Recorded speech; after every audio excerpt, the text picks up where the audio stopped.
Here we go, Twitch chat. Here we go. I'm not sure why I decided to do that.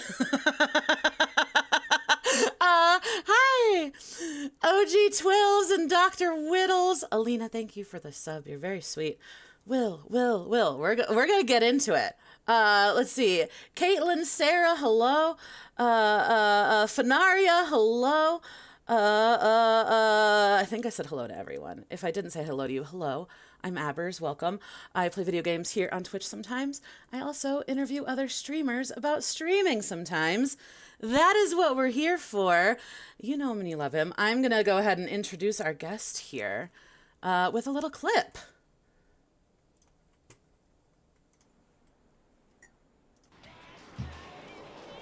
I summon you, all the bottoms, to me!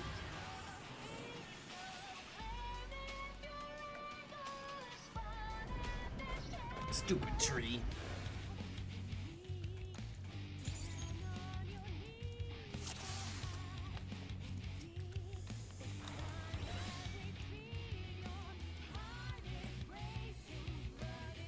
Can you fall off?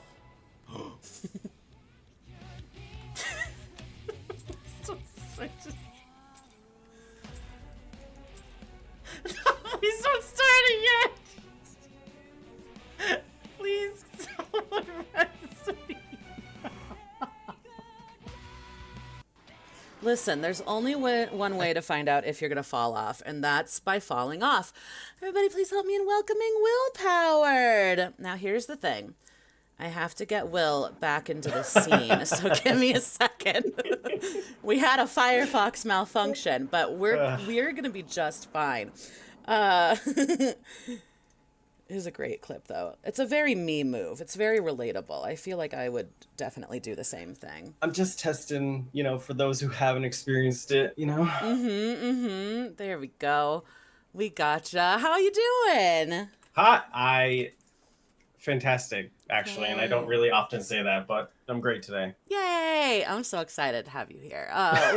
We have already been having great conversations, and that's how I know. I mean, they're all good ones, but that's how I know it's going to be a good one. I'm like, oh, we have to save it because there's so much here. But yeah, should we just begin from the beginning? When was your very first stream? Couldn't tell you. I just know that it was. Whatever 8 years ago is 2017. Yeah, 16. Wow. One of those. I don't know. I don't keep track of those things. Like, you could be like, when was your affiliate anniversary? I'd be like, I don't know. Whenever affiliate came out, I got it right there. Like, yeah. Yeah, so that was like a brand new program when you were streaming. Like that happened while you were streaming. Okay. Mm-hmm. Wow, 8 years. You're one of the vets, I feel like. Oh, I guess Twills knows. Okay, yeah, perfect. All right. Weird. We got people in chat that will keep you honest. Do you remember what like games or like activities like what you did for your first stream? I don't know. Maybe Twill could tell me, but I don't know. I know that I started off with Sims, DBD, and WoW. So It was like a three course meal all the time, whatever I was doing in either of those. So yeah, I was invested into like WoW, obviously WoW all the time, but like the Sims, I'm a really good builder, so I built a few houses. Oh, look at you! Actually, fancy. I built castles before like J.K. Rowling did her whole thing and doubled down on her nonsense. I was like building a Hogwarts castle for each like one and stuff. Cute. And then whatever. But yeah, so I did Sims building, and I was in DBD and WoW. So yeah, that's pretty much what I started with. Nice. So if you go like a few weeks or months or whatever, like before your very first stream, what was your thought process that led you to the idea of like wanting to try it? I don't know. It was kind of like for me, I guess this is kind of like the why we stream moment for me, but it's like I had very few like queer friends in general, and my life was kind of boring. I would just like, I lived with my mom, took care of her because she has her own medical issues, and so I was just like kind of lonely, and so as we do get when we stream potentially sometimes, or why we want to, but I kind of just wanted to experience a sense of community that I never had before. And I had seen these people through Justin TV or even YouTube for that matter. And like, there were some great communities. I'm like, you know what? I want some friends. I'm like, I'm tired of being in this like completely cis white heteronormative lifestyle that I don't like relate to ever. Yeah. So it was like, I wanted to be part of more, like, yeah, more, I guess you could say. Yeah, definitely. And did you find that you got that right away? Like, did it suffice that like need? Oof.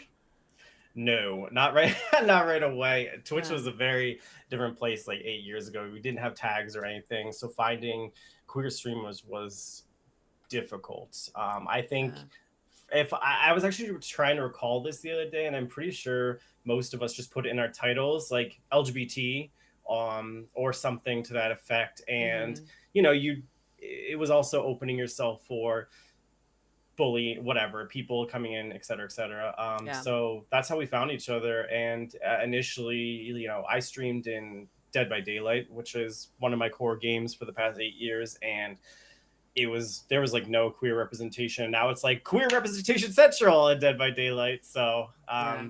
back then, I didn't get it right away, but it through like just my persistence of, I don't want to say charisma, but like just myself or whatever, I found individuals that obviously uh, were like me.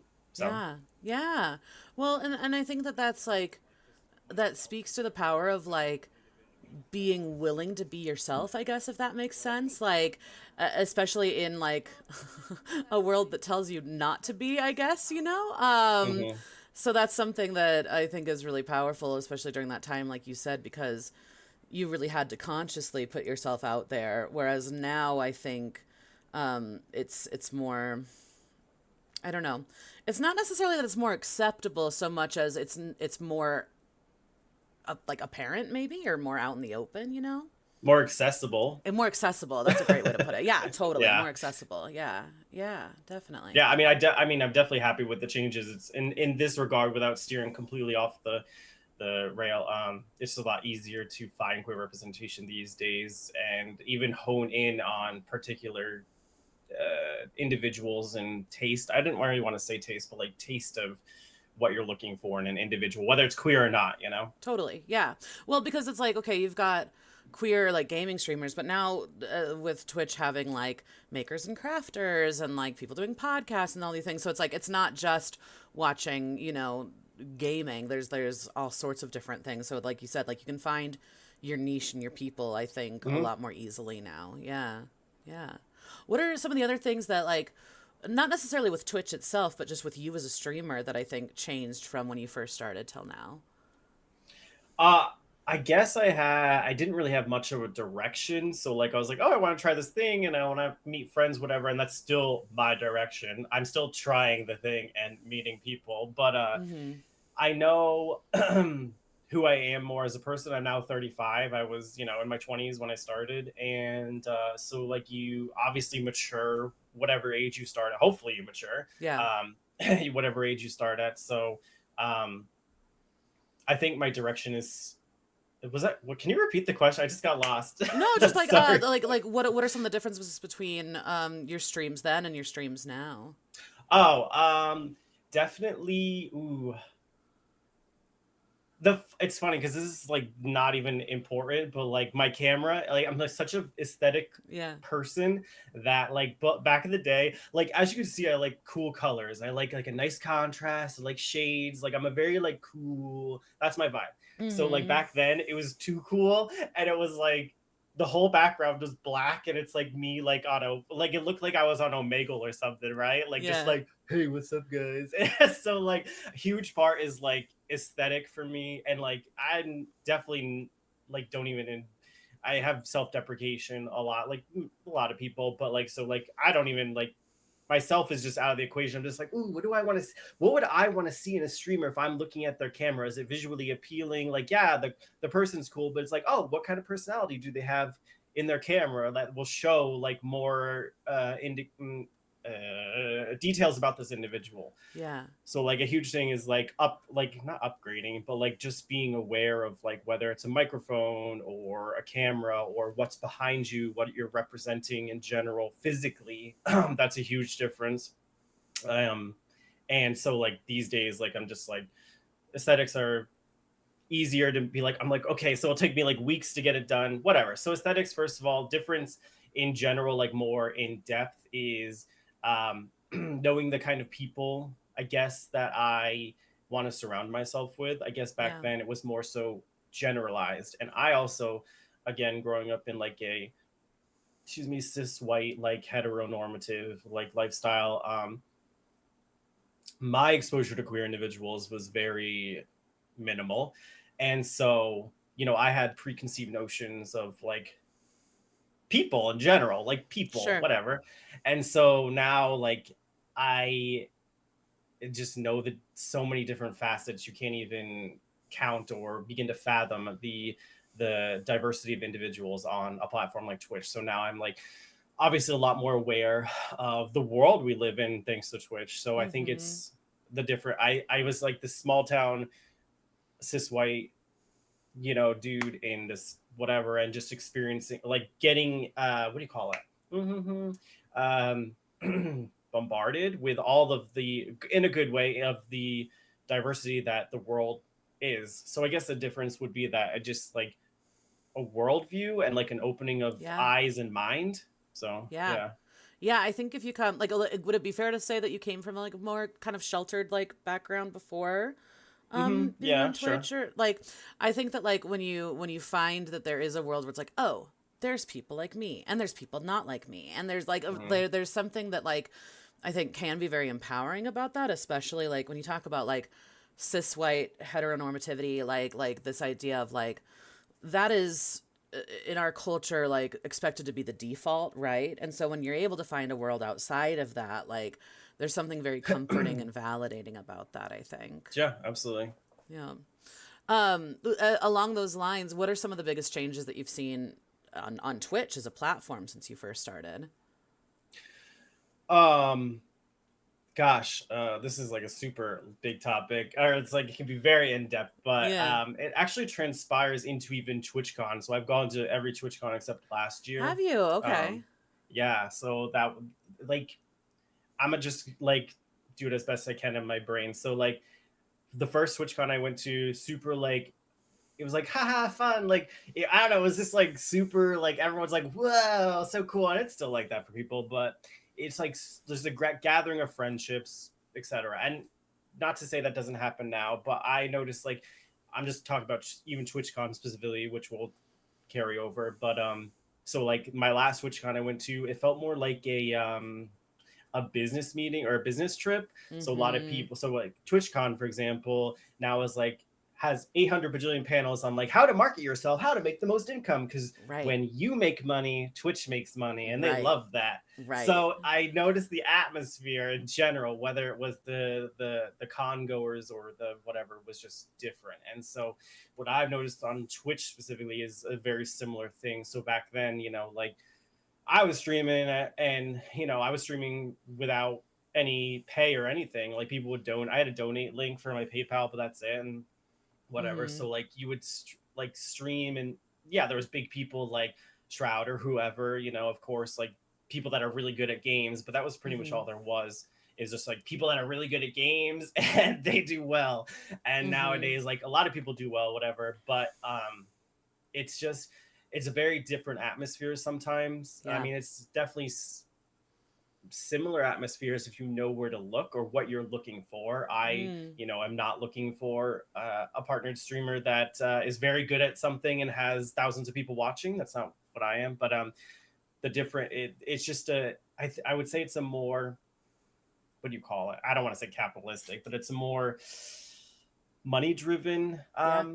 platform. And that's probably the biggest difference, is in a general that Twitch has created for itself. So Yeah. Yeah. Well, and I'm curious too for you, being someone that's been here for a while, like the influx of streamers in 2020, including myself. I think that my guess is, but I don't actually know, that there was a big shift at that moment of hobbyist versus monetization in terms of like, we're all quarantined, we're all losing our jobs, but this is a place where everyone's hanging out. And relatively speaking, it's, I don't want to say it's easy to get affiliate because it's not. There's a lot of people that like it takes a really long time, right? But that idea, the carrot on the stick of, oh, I could become affiliate and monetize, I think, I imagine it changed the culture, but I'm curious what your thoughts are on that. Oh no, yeah, yeah, you hit it right on the head. Actually, during that time, I to give some like kind of background, I had a lot more viewers for my role playing days when I would role play an arc and through early DBD whatever. So like I had a lot more viewers than I do now.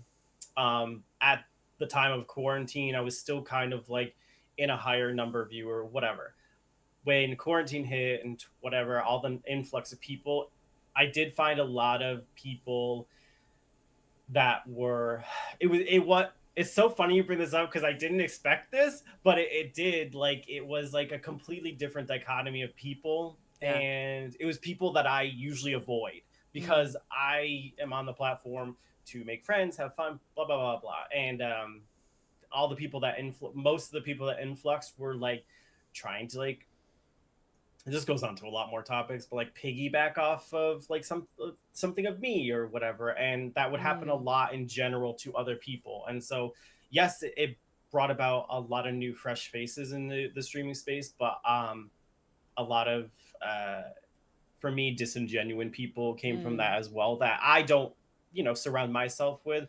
So it did affect the space in general. I'm not going to say for the worse. I think that progressiveness in any or in a lot of directions is healthy, and even though I may Mm-hmm. not agree for something, but for the most part, I did find at that time was a little bit harder to digest, and I was questioning like, why am I on this platform? Like, I'm doing something wrong.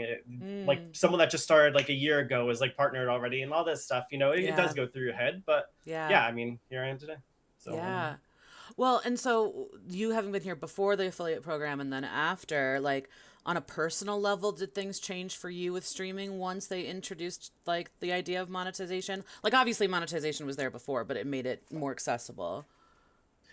no, for me, like my stream was regularly supporting me with donations, not by me asking or anything, but just passively, like, hey, here's $20, thank you for your time or whatever.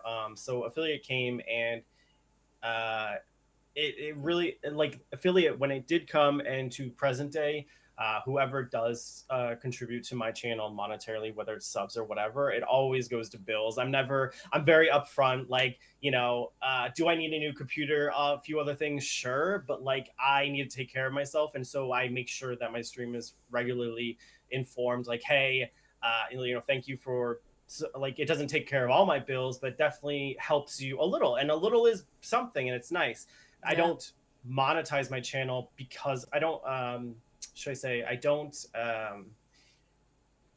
uplift my channel for monetization, but I make everyone aware, like, thank you so much. Like everyone, like when people donate or anything to me, I'm always like, stop it, because like we're all not the 1% that's in our chat, like we're Yeah. all the 99%. And so it's like Yeah. I know how hard it is. Like I'm going through a rough financial time for me personally right now, and like I appreciate people's support and it means the world. And it's just like it's hard for me to just be like doing my game, whatever, and it's like, oh, thanks, Abbers, appreciate it. Or like, it's like I don't think that any amount to be thanking someone is ever going to be enough. Yeah. That's for me. So No, I think you said it really well. It's like the overwhelming majority of the time, the people that are subbing or whatever are people that are probably in a similar financial situation to you. So it's like, I know that we talked about this a little bit, like, I know that I can't sub to everyone and I would love to sub to everyone that I follow and watch. Right. And so like,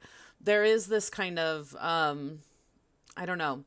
I think most streamers that I follow anyway get it and are on that same page, but there's also this kind of view of streamers, and I think there are some out there that have this kind of like sense of entitlement with regard to money. And like, I think that for me, the idea of like really trying to like make it as a content creator, that mindset is so tricky because like obviously you want to show gratitude and everything, and at the same time I think you have to not be afraid to ask for money, and that's something that, like you said, it's like it feels, for me it feels awkward. Like I feel much more comfortable saying, hey, we're doing a charity stream, give money to that, than I Yeah, yeah, do of saying course. like, hey, I need a new computer, give money to that. And I've done Mm-hmm. both. But like there's something that feels taboo about it, you know what I Sure. mean? Yeah. Yeah. What kind of people tend to find you? What kind of people tend to watch your streams? That's interesting because it's whew, I think a lot of people do. The ones that stick around are the ones that are have similar Okay, I'm gonna get I'm gonna get it out. So like I have a Do it. very strict I have a very strict, I don't know if I'd say strict, but I have a very precise moral compass. It's like it's I'm into astrology. I could tell you all the reasons why Ooh, we should potentially, get into but that sometime. Maybe not here, but we really no. should. But like I have a very strict moral compass. And so um I think that when people find me, I'm usually on some deep topic because I can't. I have the coziest streams, but I also have the most intense conversation streams at the same time. It's Mm-hmm. you're very similar, but it's like I think people that find me are not the norm when it comes to maybe being perceived as the norm, I guess you could say. So for instance, like I am a cis white male, obviously, and or obviously, but like cis white male, and um, a lot of cis white. I'm pansexual, but a lot of cis white I've noticed like gay, conventionally attractive men generally stick to. This is just a generalization, obviously, but uh, uh, it's really hard because you have to dance. I have to dance There's a towards bubble sometimes, there, but though, right? Like, is that kind of mm-hmm. what you're getting at? Yeah. Sure, yeah. And so when people find out or they're like, "Oh, maybe they come in because they find me attractive, like any other person in a space, whatever, or Mm-hmm. they like the content, or I stream similar content to someone that they find, attractive, whether it's physical or not, then people further hone in, okay, so what makes him different? So usually it's like I may be, a conventionally attractive person, whatever this person may see me as, but then they hear me and they're like, oh, this person actually has like a he looks the same, but he doesn't speak the same, if that makes sense. So Mm-hmm. like for example, I'm very passionate about like a queer representation in general. So like I talk the talk and I walk the walk. So like if I, for example, like if a cis white gay man, for example, is streaming on Twitch and they're very attractive and they host, I don't know, a charity for like a trans organization, right? And they're like, okay, well, I completed my support of trans individuals for the day or for the week or whatever it is, Mm. and they don't like go to their chat on a regular basis or follow any trans streamers or have any close trans friends. It's like it's supporting. I'm not trans, but to support someone and to oh, it's so difficult. So supporting people is different than like you can't just slap money on a person and say you supported some. I don't know. I have so much to say in my brain, so I apologize that it's kind of No, like you're spilling good. out. But I I actually like most of my friends are not like cis white gay attractive men. You know what I'm saying? Like I Mm-hmm. naturally gravitate towards diverse people, Mm-hmm. and I guess gravitate towards me for whatever reason. But I'm not just some cookie cutter cis white queer man. Mm-hmm. I actually I I feel like these generalizations are harmful to an extent, and I apologize, but I'm just trying to like say it as best as I can. But it's like when they hear me talk, I'm just like not who they might have thought I was in the Mm-hmm. beginning. So Mm-hmm. yeah, Yeah. if that's yeah. Well, so there's this kind of idea of like social acceptability or like what is palatable with regard to any marginalized group, right? And so I think we live in a society, as you know, but like when we talk about queerness, the most socially acceptable form of queerness is cis white gay man. Yeah. And so, like, and we have very specific stereotypes and expectations of what that means and what that looks like. And so, for someone like you, who is pan and also very passionate about and conscientious about finding people outside of your personal demographic, that's going to be different than someone who is comfortable just being in their bubble, right? Like Correct. we talked about this idea of like queer streamers now being more accessible, but you have to choose to access them, right? Yes. Like because you're always, just by the nature of how things work, I think, going to be surrounded by people who are like you, and that's kind of automatic. So in order to like become friends with and empower and support people who are different from you, you have to really choose to do that. Yes. Yeah. Yeah. I mean, yes, it is frustrating. I mean, as speaking as a cis white queer male, to feel like the representation that most of my demographic people want on Twitch is a cis white gay male that's conventionally attractive and has his shirt off. So it's very frustrating to feel like, oh, that person gets numbers or all the time or whatever. And it's also, but then I'm more confident in myself these days when it comes to streaming, so it doesn't really affect me. I'm like, oh, I'm not doing anything wrong. It's just that, like we were talking off stream, that people come and go, and you can't get hung up on that. Like, so if someone was in my stream initially, and I haven't seen them for a long time, but I know that they're in an individual stream that is the cookie cutter that I just explained. That's what they want, and I can't deliver what they want, and that's completely fine with Mm. me because I'm not going to be taking my shit.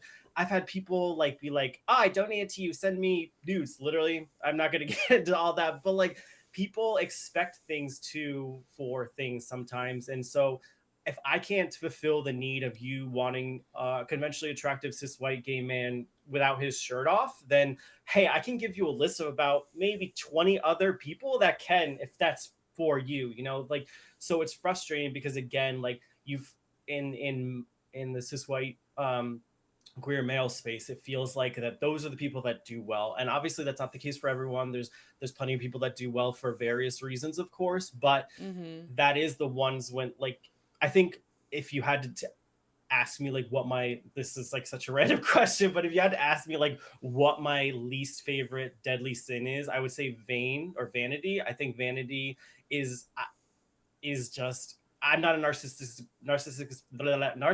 person, and I cannot stand like vanity. I just don't treat people or myself that way. Mm. So when people, it's, that's a whole topic, but yeah, it's just very vain to me, and I think that a lot of people maybe get a misconception that, like, you know, the majority of cis white queer men are vain, and I would say that a good portion are, but I wouldn't say that that's a majority, and it just Mm. is, the representation on Twitch makes it seem like it's a majority at times. So Interesting. Yeah. Where is the line for you between vanity and confidence? yeah, it's a Yeah. very, it's a it's hard because you're talking to an individual that's gone through such a, like, as other, a lot of people do, of course, but like a such a self-deprecating journey of life, in Mm-hmm. general. Like I started personal training like 10 years ago because I wanted to try to be an attractive cis white queer male, because that's what all the other people wanted Mm-hmm. apparently in the community, whatever. Fast forward, so I started like personal training and working out for a bad reason, but it actually ended up to be a great lifestyle for me. And you know, that's what I'm not doing to this right now because of my move, but like that instilled something in me. But what was the question? Can we go back again? Vanity versus Oh confidence. yes. So I think when it comes to I don't. That's so interesting because I don't even vanity is like having, in my opinion, I don't know, maybe the Webster Merriam dictionary, but it's more so a vanity of like a higher than or pretentious, like there's like outlook about your physical appearance. I think confidence can be a lot more than just your physical appearance, but as Mm-hmm. far as vanity goes, I'm pretty sure vanity is only physical and feeling pretentious or like you're better than someone just because of Mm. whatever. And then, like, okay, a little bit of astrology, but like I'm a very intuitive person, so I'm Like that's like my Pisces rising. But Okay, like what I'm are your big very three, real quick? I'm a Libra sun, an Uh, Aquarius moon, and a Pisces rising. ooh, I know. fun. My whole chart is an enigma. I'm gonna just Yeah, be real, you're a but like mixture. I'll do a Yeah. chart for you reading sometime because I'm good Yes, at those. But please. like I have like the intuition of like this most I actually like long story short, when I was little I had the really good intuition, but I always would be like, stop. I hated it because like it would make me weird and I'd be like, I feel this way, or this is going to happen, and stuff would, and then like it would make me seem like a freak or something. So for the longest Mm, time actually I lost my intuition, like it went away, and then like somewhere in my 20s I got it back, and I was like embracing it. I was like, wow, I'm weird and this thing works for me, and I'm gonna like, because when you have gifts and you suppress them, whatever they are, it's like they tend to be like, okay, so you don't want us, well maybe we'll revisit you later. mm, But now my intuition is so good, so when it comes to like confidence or vanity and confidence, like I just have this intuition. I'm like, you like, oh hee hee, stop it, but like I know you really vain, or so, you know what I'm saying? Like it's like I have this intuition on people, which can make me critical at times too. mm, Because when you explain to someone like not liking someone because you're like, I just have a feeling about them. I'm sure we've all had that.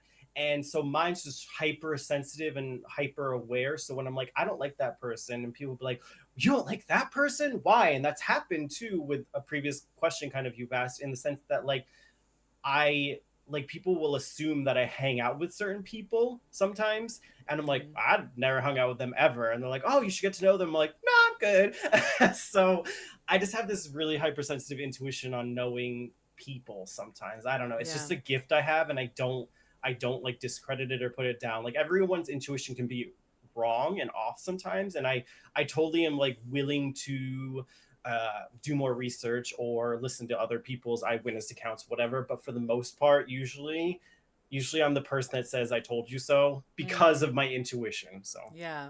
Yeah. Well, and I'm fascinated by this idea of like losing your intuition because I feel like for me, like you said, when you talk about like suppressing gifts and things, it's not so much losing my intuition so much as denying it or not okay. trusting it kind of a thing. And so I have these moments often where it's like I knew it but I didn't trust it for whatever reason. And so it's interesting because it's like I struggle with the line between like listening to my intuition, honoring that that's a part of me, but also not judging too quickly. Like that line to me is really difficult. And I think especially in a streaming space, I talk about this a lot, but like when people come into your chat and you get a vibe off of them based purely on a screen name and whatever they typed, that's really tricky because it's like there could be so many things getting lost in translation, but also I am Banhammer happy for a reason. So Yeah, it's yeah, like yeah. it's tricky, you know what I mean? Yeah, and it's also, I mean, this is a different topic. Maybe we'll be discussing, but it's also um, like actually, no, I'm not even gonna. But yes, I agree with you.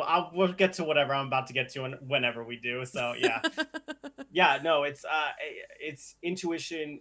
It's there for a reason. Some people don't have the best intuition. A lot of people, like Mm-hmm. for instance, in this world, some people don't have common sense. Some people just are not good with some things. Not everyone's going to be good at basketball or tennis or streaming, for instance. So like, Mm. that's just I just am thankful I have this good intuition. But what you were talking about is the line is very difficult because I will come off as critical sometimes. Mm-hmm. And so it's not like when you give reason, like, hey, I don't like Abbers because she has red hair. That's like logical, factual. You have red hair if you had red hair, and like, so it's very easy to dissect that. But if you're like, I don't like Abbers because I have a feeling, it's hard for someone to be like, oh my God, I totally agree with you and your feelings.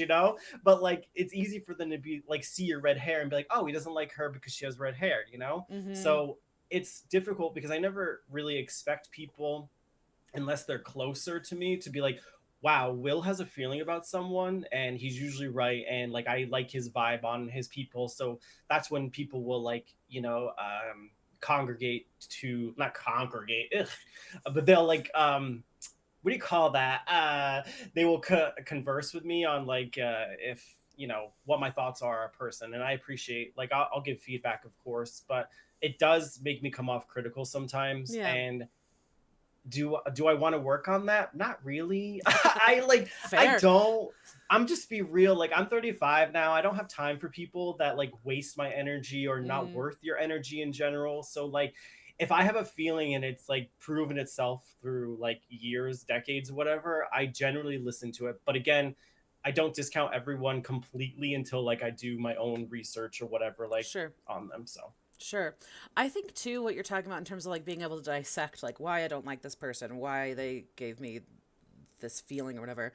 I do think sometimes, and I don't know, I could be making an assumption about you, but I think that you might be more observant than other people, and so that you probably could dissect that there was these little things that other people don't necessarily notice that all added up to this moment of deciding you're not my people. You it's know what so I funny you mean? say that, because my significant other knows me so well that he said that, not recently, but like, he's like, you just, I think you notice people and or you notice things in people that other people don't, or you catch on to it quicker. So Mm-hmm. it's so funny you say that, because that probably, obviously goes along with my intuition, but like, I don't know, it's probably like it's probably my Libra, all that nonsense in my chart. I don't always go back to astrology, but it's funny when we go like, it's probably that. Um, but yeah, I guess I do, but I don't really. It's just like not even a science for me. So when you say like, oh, you observe that, I'm like, I guess I'm observing, but I don't realize it, you know. Yeah. So Well, it's probably just innately part of who you are. And so it's something that, like, I think for me, like, it's hard for me to relate to people that aren't necessarily that way because I forget that, like, that's not necessarily how everyone operates. Like, you brought up this idea of common sense. And I think that for a lot of people, this idea of common sense is stuff that, like, some people pick up on quickly and other people don't and need to be taught these things that theoretically are common and yet not. You know what I mean? So I mhm. think it's important for me to remember that like everyone's brain works a little bit differently. Sure. Everyone's worldview comes into play in terms of the way that they operate and kind of interact with others. You know what I mean? Yeah. I was gonna say, maybe my observation of people is like trauma responses from my childhood, Could be. like maybe I had to fig like, I've had, my family situation, it wasn't always the best, and maybe I had to like, I don't know, it probably all connects. You're probably Yeah. correct. There might be like a hypervigilance there that other people don't have, right? Yeah. So that makes sense. Yeah. Yeah, in terms of like all of these different kind of aspects of identity and who you are, like queerness and being intuitive and understanding these kind of intersections of identity, like what are parts of your culture and background and just who you are that really like come into play with your streams? um i'd say like, again, we're going back to my moral compass. I'm a pretty, I hate saying this about myself, I because it sounds like I'm pretty genuine and authentic. Like, all the time, you're going to get the same me that you get on the stream, that you get off the stream. And so that's what I bring to my streams regularly, in the sense that I also know that those that I just is that was that the question? What do I bring to Yeah, my? I don't know. Sorry. totally. Yeah, you're on it. Like, yeah, just like parts of you that show up on stream and Yeah. impact your So stream. my like hyper, I guess I'd say hyper, like, moral compass and like authenticity, because I like to talk about topics that are and like vulnerability. Like, I talk, that's why I haven't been able to stream much recently, because I have had, my own financial problems. I'm trying to find a job right now, and that this is the downside of me, is that I'm so vulnerable. Like, you can't go into my stream tomorrow and be like, hey, Will, how's it going? And I'm gonna say good, because I'm not that person. Like, I'm Mm-hmm. literally going to be like, well, the job situation's not good.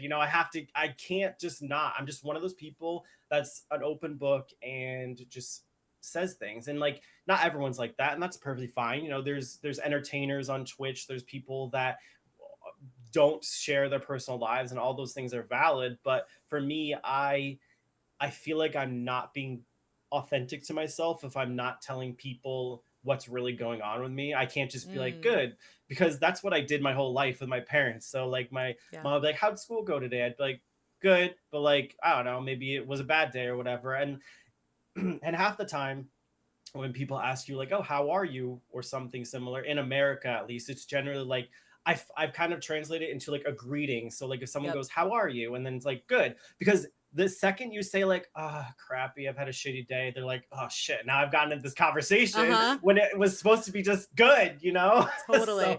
I'm like, do not ask me that if you can't handle what's about to come, you know what I'm Mm-hmm. saying? So like, when you ask me like today, like how am I? I'm like, fantastic. I'm having a great day. I get to talk to you, and it's so like I'm just always genuine, and that's what you can always expect my stream. I'll never like bullshit something. The only things that are frustrating sometimes along with this genuinity and sincerity is actually being inauthentic, because sometimes on Twitch we don't enjoy people, and people may come into our chats or something, and you can't just. I'm gonna be real. There's like some streamers that like whatever, that are, whether it's a WoW space or otherwise, and I am not comfortable with them for reasons that I've had not altercations, but like things that I've had with them. And so if someone's like, "Hey, you should raid out to this person," I really want to be like, this person sucks. Do not suggest them. You know what? Like, I will list all the ways on how they are counteractive to the queer community, Mm. and I have them all right here. But if you say that, Twitch doesn't like that, and it's against TOS. So you have to kind of, I have to kind of navigate away from that all the time. But it's Mm. frustrating because like I really being so vulnerable and like authentic to myself and to my friends and my community. I want to be like, hey, avoid this person, but you can't really say that on an open stream. If someone has a question later, sure, but I have to be like, oh, sorry, I'm not rating that person, or that person has too many numbers, so I'll make it an excuse as to why I'm not rating a certain person sometimes. Most of the time, like, people have good suggestions, but it's like frustrating because I want to tell people, I want to warn people about, the experiences I've had and how this person is Mm. a terrible person, but you can't do that. And so that's the frustrating thing. Like along with my along with my authenticity, I also feel inauthentic and disingenuine when I'm not Mm. correctly informing my community about a threat. And so Yeah. that's really frustrating to work around. So Yeah. Yeah. Well, and it's interesting because it's like there's kind of two things happening there in terms of like wanting to keep people safe and also recognizing that like you've had this really negative experience with someone. And then two, it leads into, at least for me, this idea of like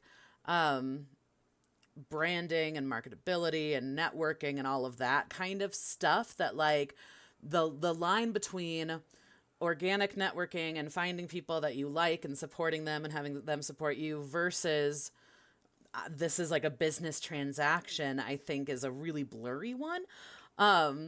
To what you said before, often if someone will like recommend someone to to rate out to that I don't want to rate out to, I'll just pretend I didn't see it in chat and yeah, that's just smart. move on with my life. But you led me to a question that I had earlier, and I kind of forgot about talking about aesthetic. What for you is kind of, I don't know, the idea of like aesthetic and branding to me are so closely related, and I'm curious what your experience is of this idea of like branding and networking and that kind of like side of Twitch. Yeah, I don't I'm gonna just be real. I don't really partake in branding. If like someone that sounds so silly, but if someone like thinks that like my Owl City albums are my brand, I guess that's my brand, but I don't like try to brand myself as something other than a streamer. I feel like a lot of people do content creation or whatever. Someone will call me a content creator, but I don't think I produce content. I think that's subjective, I guess, but like I just stream and I chill and I hang out. Like I don't do anything. Like I make TikToks like once in a while about my hiking trip or whatever, which I haven't even kept up on in a year, but like I I don't when it comes to branding, it leads to a greater issue for me, or Mm. like networking for whatever. I have this thing that I don't like. Someone's like, "Oh, what's your favorite celebrity?" I'm like, I don't have one, because I don't put people on pedestals. And I feel like when people brand themselves or make some like like, is my stream? Absolutely. And if my brand is liking Owl City, that's my brand. But I don't like go out of my way to be recognizable in some way, I guess you could say. Mm. So I feel like on Twitch there's an unhealthy uh parasocial, I guess, with when it comes to like putting people on pedestals and like this person's such a great person or something like that. So like I feel like it's almost narcissistic for myself. Again, I don't judge other people, but for myself, it's like going to be like when I brand myself or I don't network, but like I guess I don't network disingenuinely. I only network if like the vibe matches, and I don't even I don't even like that word. I don't like network. I just like chill with people. I don't even know. I don't Networking to me is like an intention to gain something from that person further down the Mm, line. And so that's what networking means to me, and I don't want anything from anyone further down the line other than friendship, I guess you could say. yeah.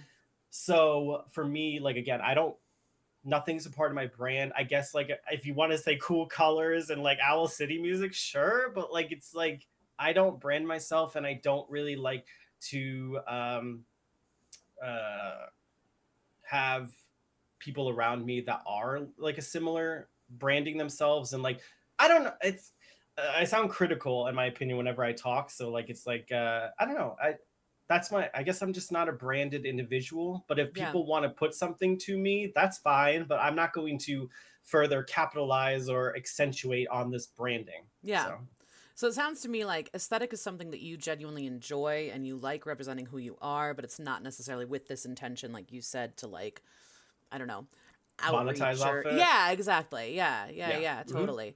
And I think that like I don't think there's anything wrong with like on a personal level, I don't think there's anything wrong with branding and with trying to Correct. like, get a following or whatever. But there is, like you said, there's this line between like what is authentic with that and what is you trying to use people or gain something in a like inauthentic way, and it's hard to Yeah. kind of like, I don't know, put words to where that line shifts. Hmm. That's where my intuition comes in. And I'm like, Right. Yeah. which is a supernatural thing. But yeah, Yeah. I mean, like you said, like it's just that I've had people, that have like tried to use myself or my community, not recently, but like, whenever I was maybe not as a confident or stable person as I am now. And um, they tried to piggyback off numbers or ideas or whatever it may be. And so it's actually why I, to this day, am like, I've had so many like bad interactions on Twitch or bad interactions where like I had to dissect myself recently and be like, why do I only lurk in people's like you? I thoroughly enjoy you. I like your content, etc. But like I only lurk. I love talking to you. I feel like I could just talk to you forever. But something happened to me along the way where I like became broken to an extent, and I'm Mm. trying to it's really difficult because I've been trying to break this like cycle where I only lurk in people's chats. I used to be such an active chatter and I used to like love chatting and partaking in everything, and now like I'm like lurk and then I'll like say once in a while like something. And it's frustrating because I wish that I could like break my mindset recent or as of late, because I I just don't know where along the I know of the things that have happened to me on Twitch with like people, but I don't Mm. know at what particular spot in time I was like, I'm only going to lurk now because I feel unsafe in everyone's chat or something. I don't know, Mm. Yeah. So What are things that make you feel unsafe in someone's chat? especially like I was saying earlier, topics of conversation mostly. So if someone is overly sexual, like I'm fine with being sexual, that's completely fine. But I think cis white, gay, attractive, or men have a habit of over sexualizing things, which is fine. You're allowed to do whatever you want, but it's not going to be an atmosphere that I find safe for me and a lot of other individuals that I interact with on a daily basis that I have a lot of value and stock into.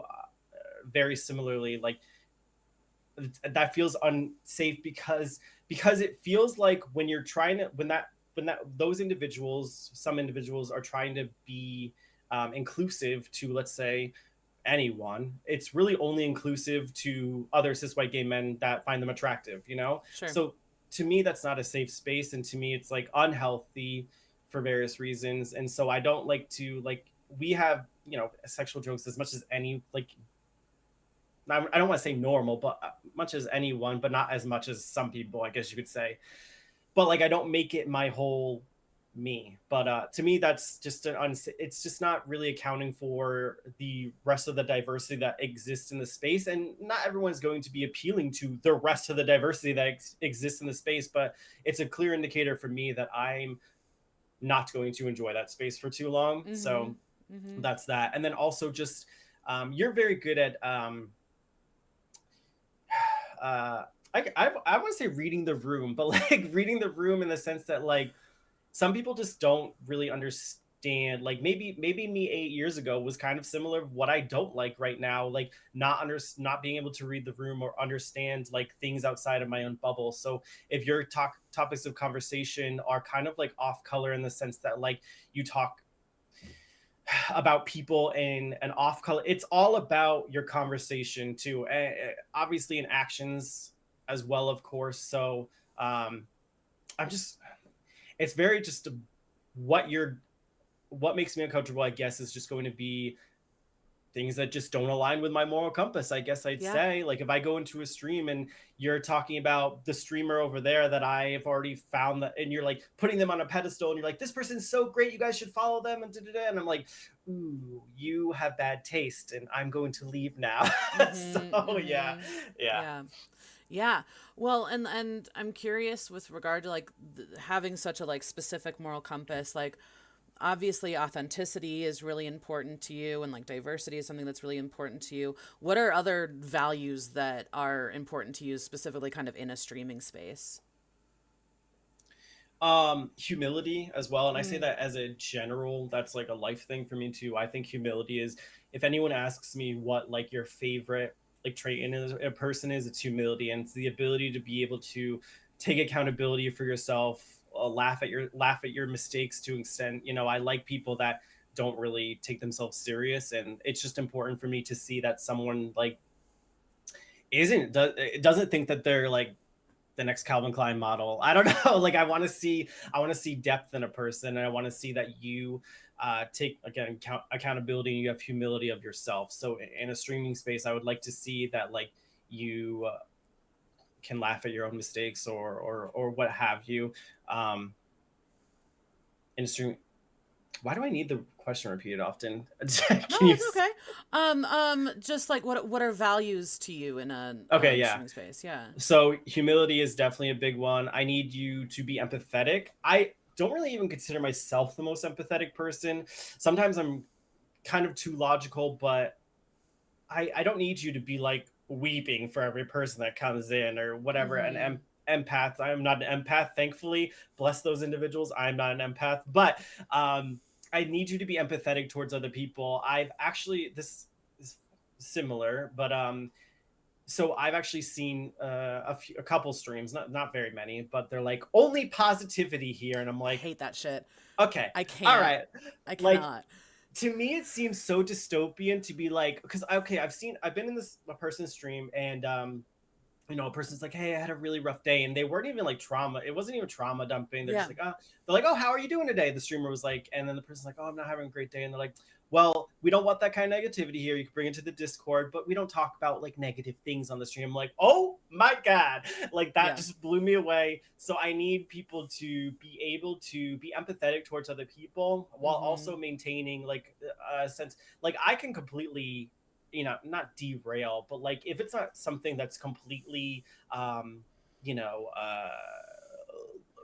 risking life, to talk about, or if it's not something incredibly heavy, I want someone, if they feel comfortable, to be able to talk in the stream and be like, hey, can anyone help me with this problem? Like obviously none of us, unless you are a psychologist or anything, but like sometimes people just need people to talk to. And Yeah. if you can't handle it on stream, obviously, hey, contact me after on Discord, whatever, as long as you have those tools available. But to only have like positive spaces or this, it's so frustrating because I feel like the spaces I don't go to are the spaces that are like positive vibes only, chill vibes here, and I'm like, if you have to label yourself as a chill vibe or like a positive, I'm usually probably not going to be interested in that Yeah. stream. But Yeah. So I need people to be empathetic towards other people. And I feel like, again, it kind of feels dystopian when we are like, not we, but like when people are like only positive here, because that's completely unrealistic. I Yeah. need, like, from a streamer, I need them to be relatable, empathetic, and to other, and conscientious towards other people that Yeah. are not like them. I need a lot from a streamer. That's So fair. That's fair because it's like your time is your most valuable resource, and so if you're going to spend your time somewhere, it should be worth it. I would hope. You know what I mean? I very much identify. I hate toxic positivity. I can't stand it. And I think there's a really big difference between trauma dumping and being open and honest about the things that we're experiencing that are negative and hurting us and harmful, right? And I'm all about creating a culture of consent. So I think that like for me it's really helpful if someone is like, "Hey, this is something going on. Is it okay to talk about mhm. it?" right? Yeah. I also along that same line for me the red flags in a streamer, there's quite a few, but in this conversation, Yeah. toxic positivity, can't do it, not into it. And then no politics, no religion, no blah blah blah, right? Like that's one to me. I get it. Listen, I don't want to talk about it's an election year. I like that. It sucks and dystopia and capitalism Yeah. and, blah, and it sucks. So that's not necessarily what I mean. But what I mean is like my existence and the existence of so many others is inherently political. So what do you mean when Yeah. you say no politics? What you're saying is like, let's not get into the nitty gritty of like how awful the world is that we live in. And Yeah. I'm very much into, no, let's get into the nitty gritty and be in the Yeah. muck Yeah. Yeah. together Same. because Hmm. I need that fellowship, you know? It just feels like to me when someone even says that, it feels like what our parents said, like with like I don't remember how the exact phrase because I'm trying to talk to you about it, of course. But it's like Mm-hmm. when your neighbor, you wouldn't ask them who they voted for, or whatever. Like that's where our parents were like, your neighbor could still be your neighbor, but they can vote for whoever. No, I want to know who my neighbor's voting for. You know what I'm Yeah. saying? Like, so it's Yeah. very, very like that because, like, like you said, my existence and so many others, unfortunately, relies on one of the parties right now that doesn't want to. So it's like very frustrating because Yeah. I do like to discuss why people are why they are, and I can't have that conversation fully if I don't get into the nitty gritty with them. And if your space doesn't allow or you don't want that in your space, completely valid. That's cool. Not going to be a space that I partake in, but Yeah. that's a space that you can have, and you just have to be aware of who's going to be attracted to that space. So Yeah. Yeah. Well, and this was something we were talking about before actually going live. You were talking about looking at your viewer list and like who's in your chat, and this idea of like safety. Like, can you talk a little bit more about that? Because I think yeah. that it is something, like you said, that's kind of taboo or people don't want to like admit that that's something they look at.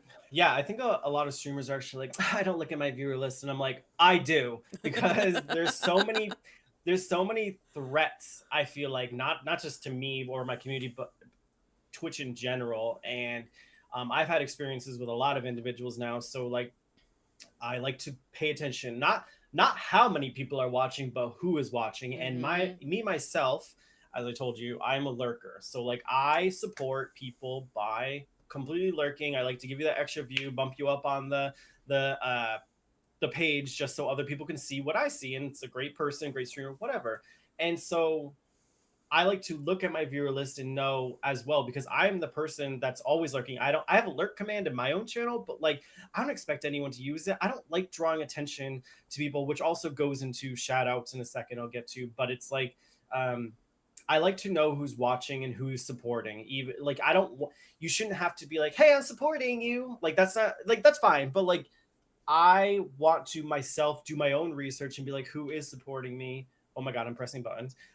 Who is supporting me? And I like to see that. So it's important to see, like, for safety reasons of who I avoid for such and such reasons and who I can potentially, if someone's had an interaction with, I can observe the interaction or who's even just watching that interaction. So there's a lot of, I feel like it is actually healthy to look through your viewer list. I do it like maybe twice a stream. I don't go crazy. I just like I'm like boop, cool.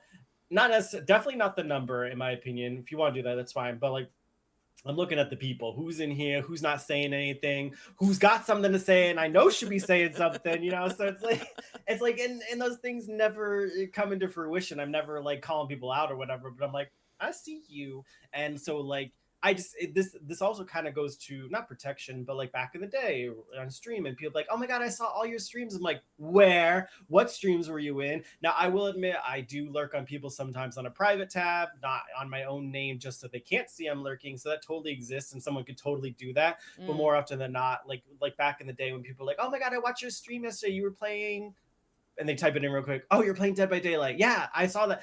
And so people can be disingenuous in that fact. So I like to know who's actually supporting me and who says they're supporting me. So, Interesting. Yeah.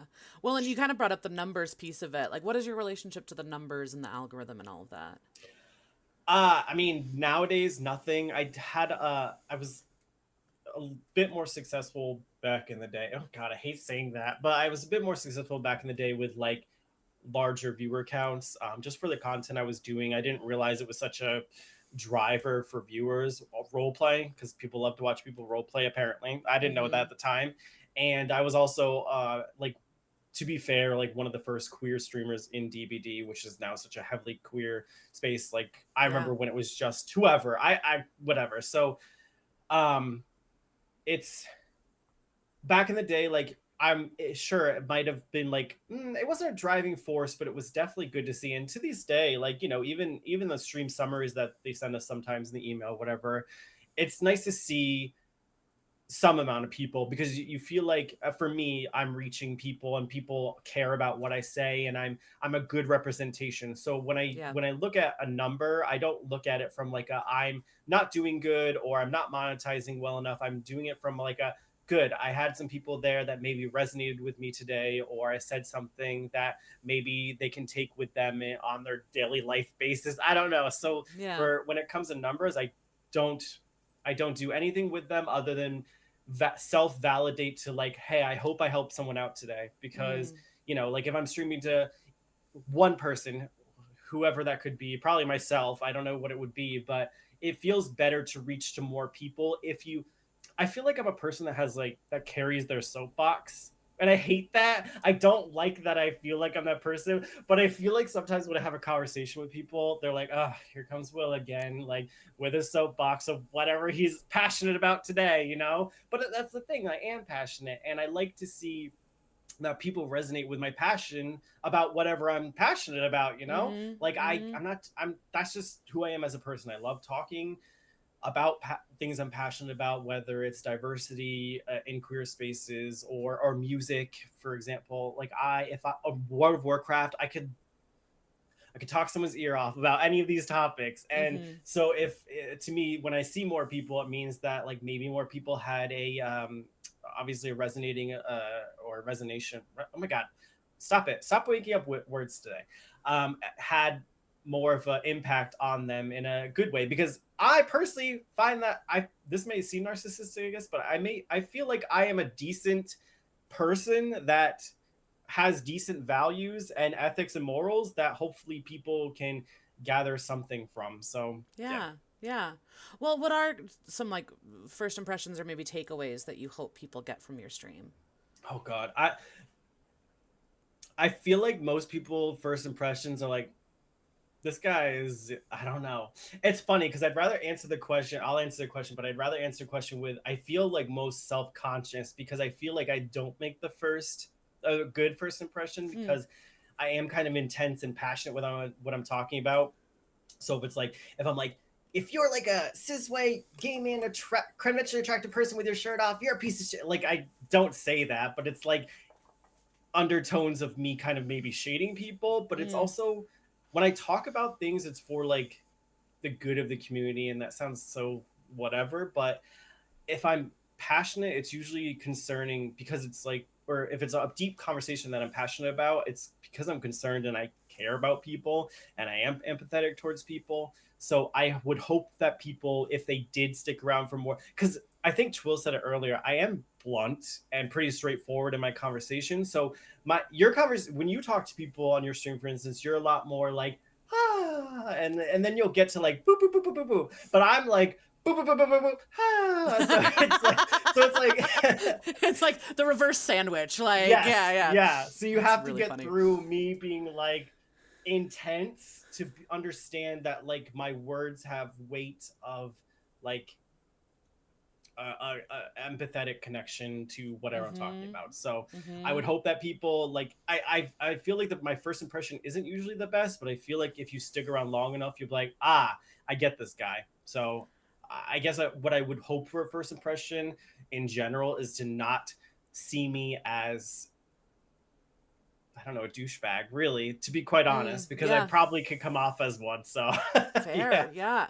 Well, one of my favorite little like descriptions of you is on your about page, and I'm going to paraphrase. It's probably not exactly right, but it was like voted in high school like most likely to brighten your day, and on my report cards, what was it like distances self Simultaneously, from peers. yeah, from Yeah, peers. and that sums you up really well, I think, in this Yeah. idea of like you are someone who is so charismatic and very caring about your community, and you really are this like loving, warm person, and also you don't have time for bullshit and nonsense, and I love that about you and I appreciate that, but that can be very perceived as being very abrasive and kind of a wall almost. You know what I mean?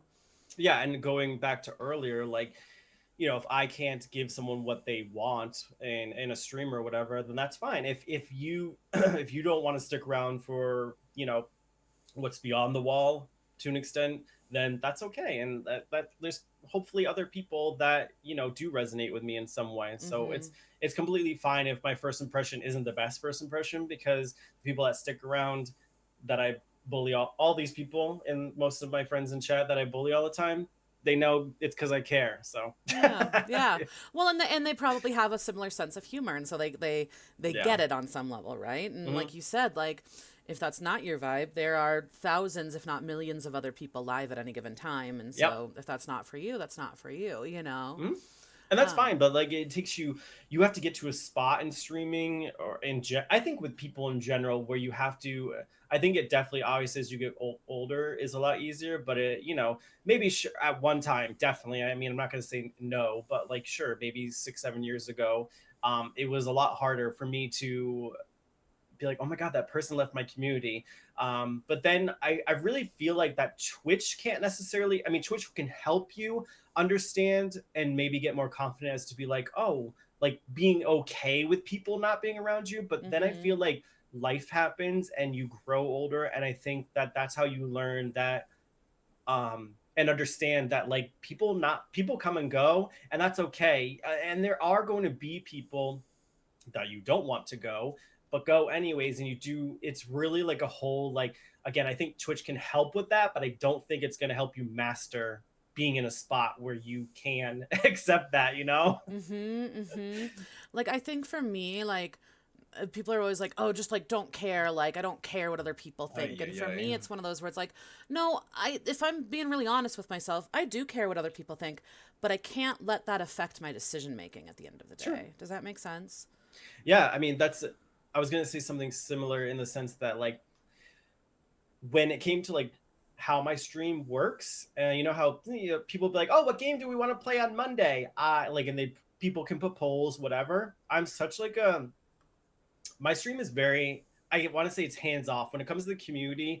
I like accept, I don't know if I accept, but I take very little input. If someone's like, hey, did you play that Helldivers 2 game, I'll be like, no, I have too many games, I don't want to play it. Like Mm-hmm. Mm-hmm. it's very like, I don't even set a schedule, because like I could be like, hey, I want to play Stardew Valley on Tuesday, but then like when Tuesday comes, I'm like, I feel like DBD. And then when you get, like, this did happen, a long time ago, it happened to me, and I'd be like, oh no, I said I'd play Stardew today, but I want to play DVD. And then you'd feel like an obligation, and you'd feel like all this stuff that isn't necessary for me. So nowadays I'm just like, I just go live, and I'm just like, this is what we're playing today, and that's how it just works. Like I don't like Yeah.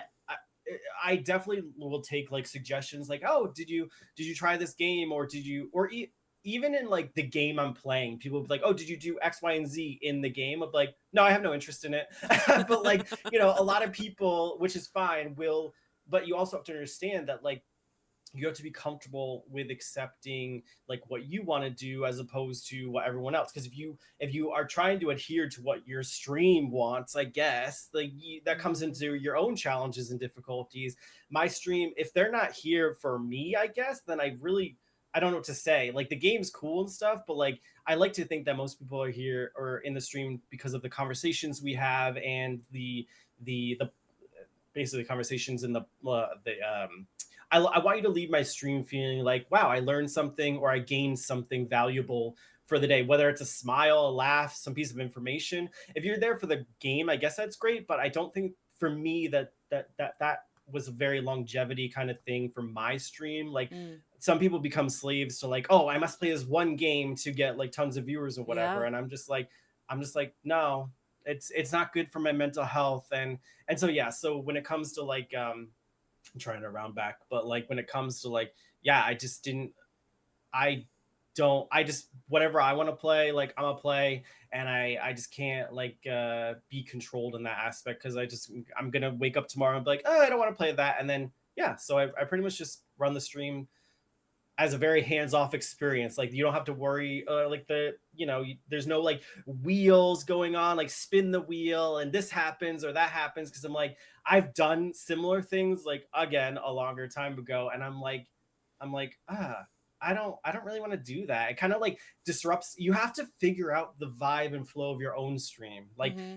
I would have like maybe a that wheel or whatever for how long I did, maybe like a week or two, and I'd be like, I would have like such good conversation, and then someone makes a wheel pop up, and then it completely ruins the Yeah. vibe. Yeah. So Like I have a friend who used to stream with sound alert, all sorts of different sound alerts. So if you knew the command, or if you like were a VIP or whatever, all these sound alerts would go off, and they eventually were just like, I hate this. My neurodivergence hates this. sure, I yeah, can't deal with it. And I know that it's fun for other people, but like you said, it like totally derails me.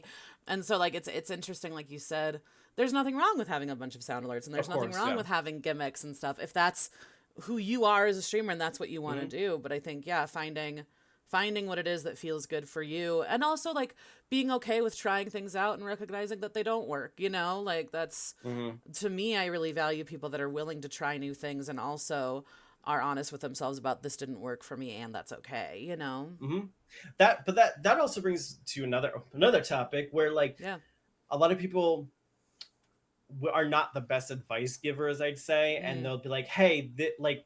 So when it comes to like, let's say someone wants to stream, for example, I think that it's accessible. Sure, lots of people can do it, but again, as I was saying before, not everyone's going to be good at tennis. Not everyone's going to be good at basketball.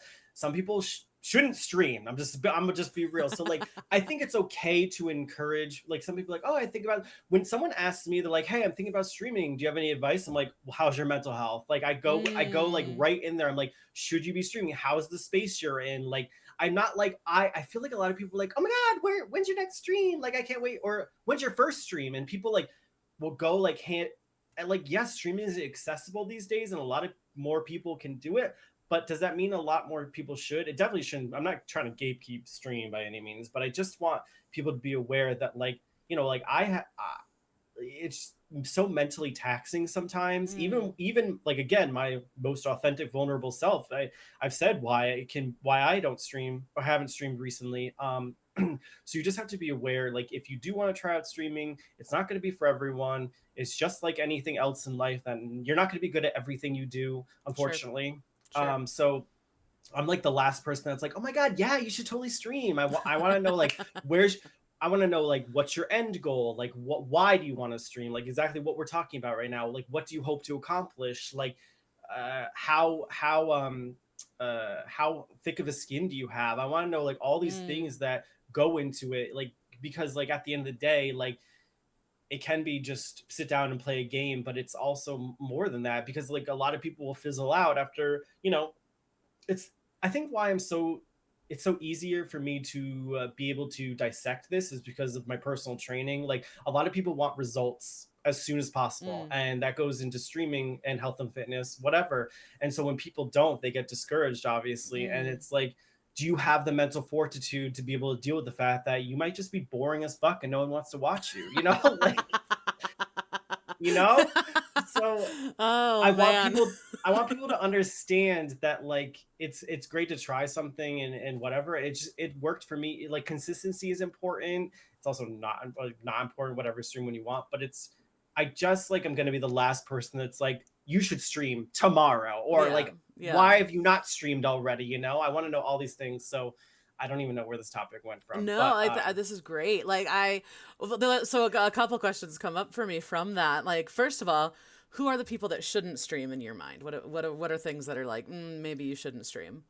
Definitely first of all, a home environment that's not safe for you. So if you Mm, have like yelling or even potentially like loud dogs or something that you're going to have to mute often. If you want to have no voice at all, that's perfectly fine, obviously. But like, I want to make sure that your home environment is good, because how can you possibly be, have your head into streaming if your parents are fighting, or your sibling is yelling at you, whatever it is, like whatever. I need to make sure that your home environment is safe. Secondly, I need to make sure. Ew, who am I? Like, I need to make sure. Um, well, your maybe these mental are things fort that are important for yourself, though, as a streamer, right? yeah, Maybe. your mental fortitude needs to be pretty good, because not only are you going to have to, deal with the good people in your chat, which you may not even have the energy for them, which you shouldn't be streaming on that day, but you have to recognize like good mental health days for yourself, and like if that's okay for you to be streaming on that day, like be able to recognize that some days aren't going to be good. You might want to go live for 30 minutes and then be like, I don't know, there. The question was like, what? Sorry. What are, because you mentioned like some people just shouldn't be streamers or wouldn't be good at it. Like, what are some things that like tell you that like this is a person that shouldn't stream? I think if you, are, I mean, yeah, are not empathetic towards individuals and their potential needs, because you may attract individuals that, may be very different from you. And if you don't have the capabilities to shoulder or shoulder other people's burdens at times, or even their like light conversations, I think that you need to be able to interact with all different walks of life. And if you have very stringent views on religion or politics, or so, you're going to have a very diverse group of people that come in. Now obviously you can hone in and make it less diverse, judge however you choose to treat the space, but Mm-hmm. I feel like you just need to be able to work with all walks of life. Also, if you're, you know not I don't know. I was gonna say if you're homophobic, or like if you have some serious adversity to a group of individuals, or a game or something, and you're not. I think that you need to develop that you should have thick skin, because you need to just be prepared for a lot of different circumstances in general. Yeah. And I think that the best streamers are people that are empathetic, they're caring, they're genuine, authentic, and they walk the walk and talk the talk. So it's just like, it's kind of I would like to see a streamer that I don't know if, do you feel like this, but like, do you watch people that are similar to you or not? Because I feel like I watch people that are similar to me in the sense of like genuinity, authenticity, but like some people are like don't want to watch themselves, and that's fine too, I mean, I don't Yeah. want to watch myself, but like that's another thing. I like very like relaxed people, but like sometimes the energies can change. Like sometimes I don't know, not for me recently, but like maybe intense people. I don't know. I'm just getting on weird off topic, but I That's feel fine. like I would like to, I like to watch people that have similar moral compasses and ethics and values. And so for me, I think the best streamers are people that are relatable and kind Mm, at the end of the day. yeah. Yeah. For me, like there's a few different things that come into it. Like there are people that like I admire and respect and want to be like, and so I follow those and watch them. There are people that I vibe with and feel a kinship with, and I follow them. There are people that do things completely different from me. I really value weirdness, and I value people who just let their freak flag fly. So that means I follow people that are really weird and really different from me. So it's kind of runs the gamut for me. But I think the common thread is it a space where I feel comfortable, right? Sure. And so there could be a million different streamers with different like points of view and identity where I feel somewhat comfortable. Hmm. And there are spaces where I don't feel as comfortable and I will lurk, kind of like what you said, where it's like, okay, I like the content that's being created. The chat atmosphere, not my vibe, but I want to watch this person's speedrun or whatever it is, right? So Okay. it just kind of depends on the content being created and also my mental space as a viewer in that moment, Sure. too, you know? Something that you mentioned that I think is important to talk about is this idea of like your end goal and like your motivation, like why do you stream? I'm Mhm. curious for you in terms of this idea of like an end goal. Has that changed for you over time with streaming? Yeah, I mean, not, so like initially I was like, okay, I want to meet a community, or I want to expand not horizons, my my space and energies around me to queer spaces, etc. And so I think I accomplished that.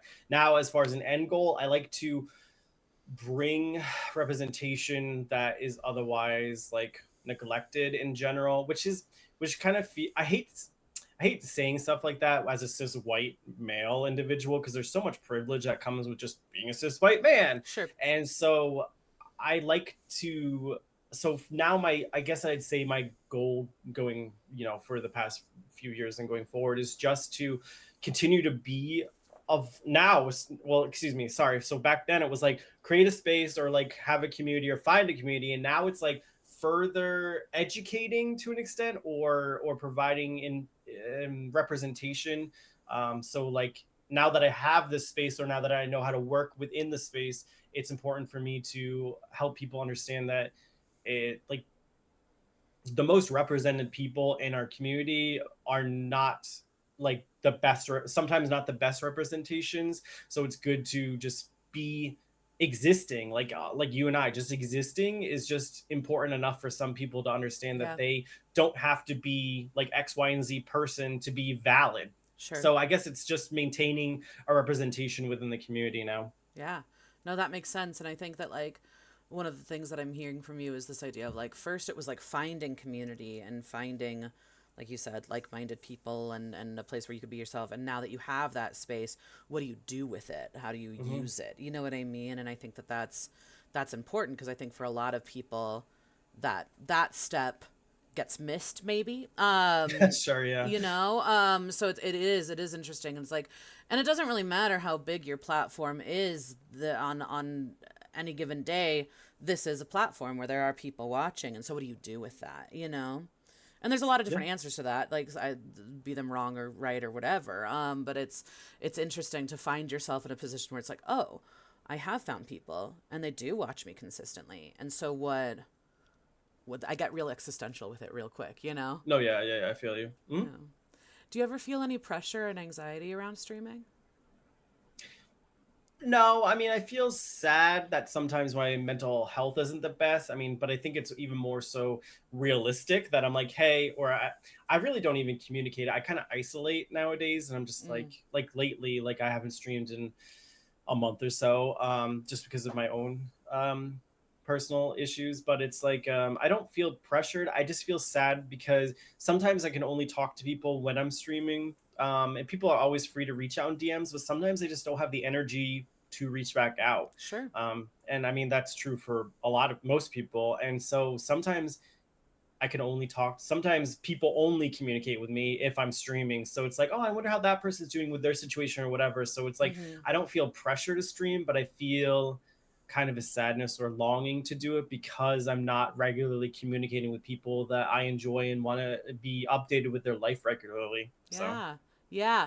That's interesting too in terms of like streaming as this kind of unique platform where there's this like dual interaction of you like putting yourself out there but also other people watching you and being able to like in real time interact with people. So I think you build relationships differently than other kind of forms of media and content sure. creation. So like you said, like, and I think that that's where people have these kind of offline communities. Like Discord is really big for people on Twitch, right? And so there's like, an avenue for that offline communication. But like you said, there are so many people that very realistically, you're not going to interact with them unless you are streaming, right? And even then, it's not a guarantee that you'll see them.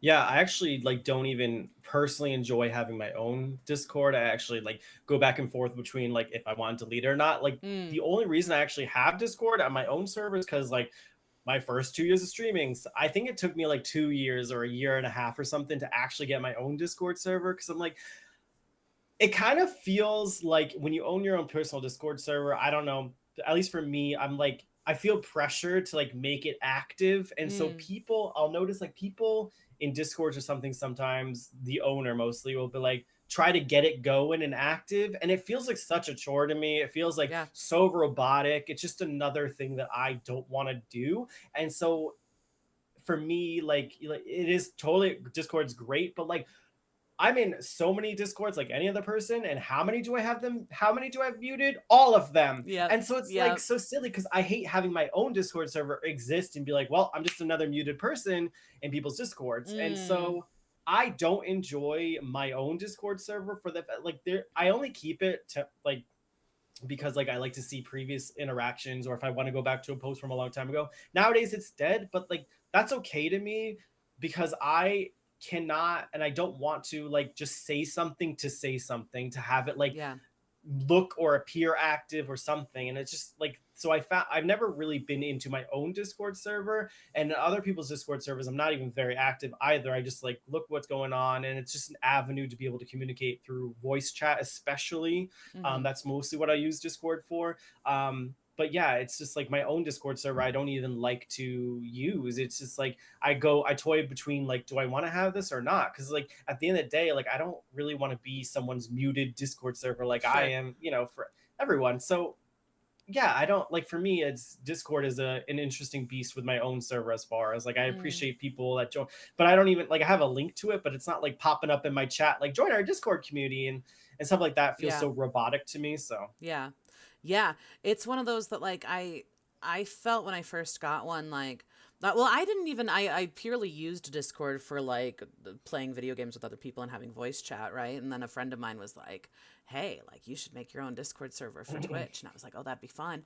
Um and so at first it was this thing where I felt very like I felt this need to like babysit it. I'm very like it's kind of like you talking about your like watching your list of viewers. For me with Discord, it's like really felt the need to see like what are people posting in here because sure, I want to make sure this is a safe space. safe, yeah, And also I want to make sure that this is a space that represents my values. And so if there's something that someone's posting that doesn't, I want to make sure I'm on top of that. So there was something yeah, about that that like felt a little bit like a chore versus a place to just like commune. And I think now it's gotten to a place where it's like, cool, people are going to use it how they use it. They're not if yeah. they're not going to, and that's fine. And it feels a little bit more relaxed. But like when I first got mine, I felt very like, I don't know. I, I felt compelled Overstimulated. to like, yeah, totally. Yeah. Yeah. It's Mhm. interesting. And so it's like, it goes from this place of like, keeping your Twitch space safe, which you really only have to do while you're online for the most part. When you have a Discord server, it's like that's there 24/7. So it is a different vibe, you know? Yeah. Yeah, it's kind of like I mean, this is like a kind of off what I don't know if it segues to something, but it's kind of like I just don't like things that make me feel robotic, and so Mm, like to seemingly keep up a Discord server and make it active feels robotic to me, much like shout outs for me. So it's like a similar thing. So like I on my channel I rarely do a shout out. I personally just don't, and I hate being I wish you could like opt out of being shouted out in other people's streams because I just don't like I have being a shouted Nightbot out. command right now, like totally I see shouting you that. out like every That's 10 minutes. that's fine to an extent because we're doing like a thing right now, and I Right. totally understand that. But like, I just want people to I like follow that you, Will. I just like I you. like I like that people enjoy me and they like me or whatever. That's fine. But to me, shoutouts feel so robotic these days. It Hmm. feels disingenuous and authentic. My moral compass like and it's like frustrating because like it feels like it's like a kiss someone's butt for 2 minutes kind of thing, and I just Mm, don't really enjoy that interaction these days. So like if I so to replace that, I guess in my head, if me talking about like let's say you go in my chat, and if I talk about you for like 2 minutes and if it doesn't compel someone within that amount of time of my awesome conversational skills to like go follow you or something, then a shout out's not going to help that. And I right. don't really like it, just feels again robotic. So I don't like to be, if I feel like a cog or like a number in something, it makes it like drives me wild. So like when people shout me out, I feel like I'm just a cog in a wheel or another Mm, number of a person that they enjoy. So like yeah, I don't know. Like it feels like shout outs to me, like for me, like I'm flattered that people enjoy me or something, but I don't I like curate my space so like specifically, and that's my own problem and fault, I guess, to an extent. But like shout outs are used by the vast majority on Twitch, and I just don't do them because again, if you're not compelled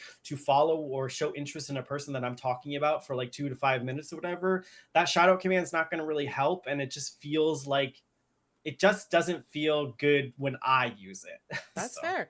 Well, and it's your space and you're allowed to use it how you want to. Like for me, I'm always, whether it's outside of streaming or inside of streaming, like I'm always against doing something because you're supposed to.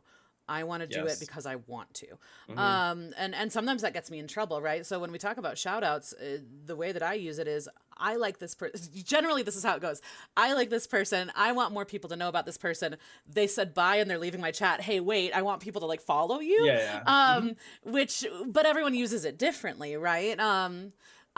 So this reminds me back in the day when we had hosts. I Oh God. remember that you wouldn't raid my channel, you would host my channel. And it's Hmm. funny because it's this kind of like anonymous way to raid someone that like Yeah, I wouldn't that's funny. know. Remember that? Yeah, I wouldn't know that you raided me with like 50 people until after. I was like, where did all these people come from? So it's I forgot I funny. used to do that. Yeah, all the time. Which is really sweet and also just funny. Like I think that something that Yeah. you speaks to kind of the lurker you. Is there something that you appreciate about anonymity? Maybe does that feel right? No, that's funny because I was actually wanting to talk about that to an extent. Is that for a time too, I actually turned off like follow alerts Mm, because I actually had at that time I was also communicating, or I don't know, I don't think these individuals are in my life anymore. Not for anything bad, but I was talking. I was like learning a lot more about neurodivergency and how someone like acknowledging a follow could even be like kind of, I don't know, triggering is the right word, but it could be kind of jarring, uncomfortable for maybe. some. Yeah. Yeah, and so I'm like, oh my God, I find it uncomfortable when I follow someone on a stream and they're like, Yeah. thanks, Willpower, for the follow. And I'm like, oh my God, that's the kind of person I am, is not liking to be acknowledged on Mm, stream. yeah. So for a time I didn't. Nowadays I did bring it back, but it is for me, I'm always like, oh, because like I know how I am, and that you have a lot of, it's kind of funny because you have to like kind of draw on personal experience sometimes, you don't even realize it, like I'm just Totally. realizing it now, but I'm like drawing on my own experience. Like I hate being shout out. I don't like, I'll follow people offline just so they won't like be Yeah. like, thanks for the follow, Willpower. Yeah. So Totally. I love anonymity. I hate when people are anonymous when they donate to me because I want to thank them and it makes me mad. But that's Mm, another topic. But it's like, yeah, I appreciate that, and I always want to be. I try to always be conscientious of another person. So it's like, yeah. I it's hard because I do want to thank, hey, thanks Abbers for the follow, but like, if you don't want to be acknowledged again ever again, you just simply have to like, message me or something. I don't know, but it's, yeah, I do like people being like cheering from the sidelines, I guess. Obviously I love talking to people in chat and etc., but yeah, I just know how I am when it comes to like lurking or whatever, but I also am like I am because of past trauma, so or past trauma and circumstances with people. So Mm, I hopefully, and I guess I'm relatable in that aspect, I guess, to a person who doesn't want to be shouted out sure. or acknowledged for a follow. So Mm-hmm. Yeah. Yeah. I get that. And I think that like it's interesting because I think everyone interacts with these kinds of things differently and interprets these things a little bit differently. But I know you're not the only one. I know that there's other people that really do feel that way. And so it's like that kind of goes back to what you were saying before, is just finding like what works for you and what makes you feel good at the end of the day. And hopefully people vibe with that. And if not, they feel comfortable enough to talk to you about it, or they find another space that they vibe with, you know? yeah, the only thing I would like is to be like a no I don't know, like I'd like an option to not be shouted out, like as far as like I could tell a streamer, of course, and I Oh, to like communicate turn that, it off but kind of a thing. yeah, so like the Mm, automated like turn it off, but I don't yeah. think I'll get one of those. But like it doesn't make me so uncomfortable where like, if I go on your stream as I usually do, whatever, like yesterday when you're having your Zanger Marsh extravaganza, you're like, oh hey, by the way, tomorrow, that sound like that's fine. But like for me, I guess the reason why I don't like it as much is because some of the most disingenuous interactions I have is when someone's like kissing someone's butt, talking about them or something. Like, yes, you can definitely shout someone out when you like them, of course, whatever, and you want other people to follow. But like, again, some of the ones that I've experienced are so like, that person doesn't even like that person. They're Yeah. shouting them out. Like, what are you Yeah. doing? Totally. Yeah. Yeah. Well, it's that thing of authenticity, and I think that like something that I really value too is self-awareness. And so I struggle with people who try to kind of like pull the wool over your eyes in terms of like, no, this is authentically me. And it's like, is it though? Like, but is it Mhm. really? And so that's again where it's like sometimes I feel like the need to check with myself because it's like maybe it is, maybe that's my own thing that I'm bringing to the table. Yeah. But often it's the kind of thing that you're talking about where it's like, no, this is business streamer you, and that's okay, but Yeah. own it. You know what I mean? Like Hmm. that's kind of my, I don't know, my No. my Yes. thing. Yeah. Exactly. I mean, I can, like I said, that's where my intuition comes into place. I'm like, Yeah. you're definitely not who you see. I don't know. Just do, if I had to like give advice to people on how to like, people have tons of advice for whatever, but when it comes to like, I'm so socially observant, like you said earlier, that it's very important to like do your research on people, know what they stand for, what they're about. Like if you feel like their energies aren't matching you or vice versa, whatever, then just like they're probably not someone that you need around. Now, I feel like a lot of people, maybe their vibrations or energy match initially because they probably have a similar goal in the sense of like monetization or getting large viewership or whatever. But I find that those relationships usually are, I don't know if I'd say toxic. I mean, I want to say toxic, but like they get Mm, pretty transactionary obviously. So yeah. it's like, what I find that if you like, it is harder to find your people on Twitch, like a group or whatever. But I find that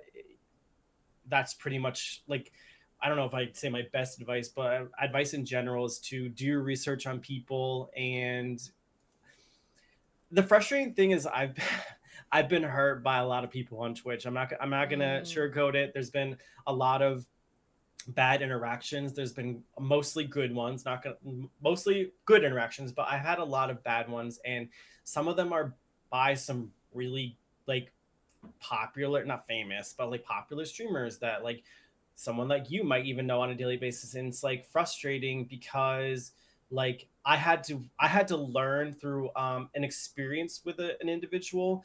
Like my intuition I might have suppressed at one point and be like, oh, like this person has to be good because they have so many people watching them, and they speak so highly on stream of whatever. So mm, like there have been instances where my intuition I might have suppressed and I didn't even realize it. But it is frustrating because like sometimes it takes you a while, through experience or even having no intuition or whatever it may be, to actually like figure out who is your people. yeah. And so that's like a process. Like you can't just Yeah. go on a Twitch and be like, these are my people. Like, it's like, it's kind of like when like a lot of hetero individuals are like, I'll lump queer people all the same, but like we in the community know that like we're like the far like no, we're not nearly the same at all. Actually, a very good example of this I say to people sometimes is, the server Proudmore, right, on WoW. It's Mm-hmm. like the LGBT server.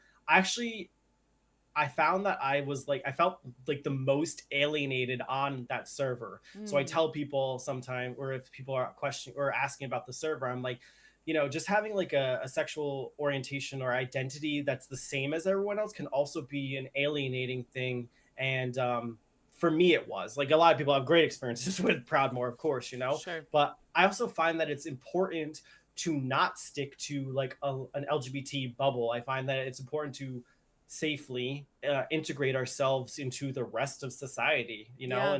and that's why I like Twitch as well, because like, whether it's the very popular drag streamers or what have you, it's like an all incorporating like integration into normal society, because at the end of the day, being LGBTQIA plus is normal. So Mm-hmm. it's like, it's frustrating because you want to save space with the rest of the people that are like you, but I feel like it's also important to be like, to obviously, like I said, integrate, but it's important to just like, we are normal citizens of society that Mm-hmm. just want to live and be perceived as anyone else.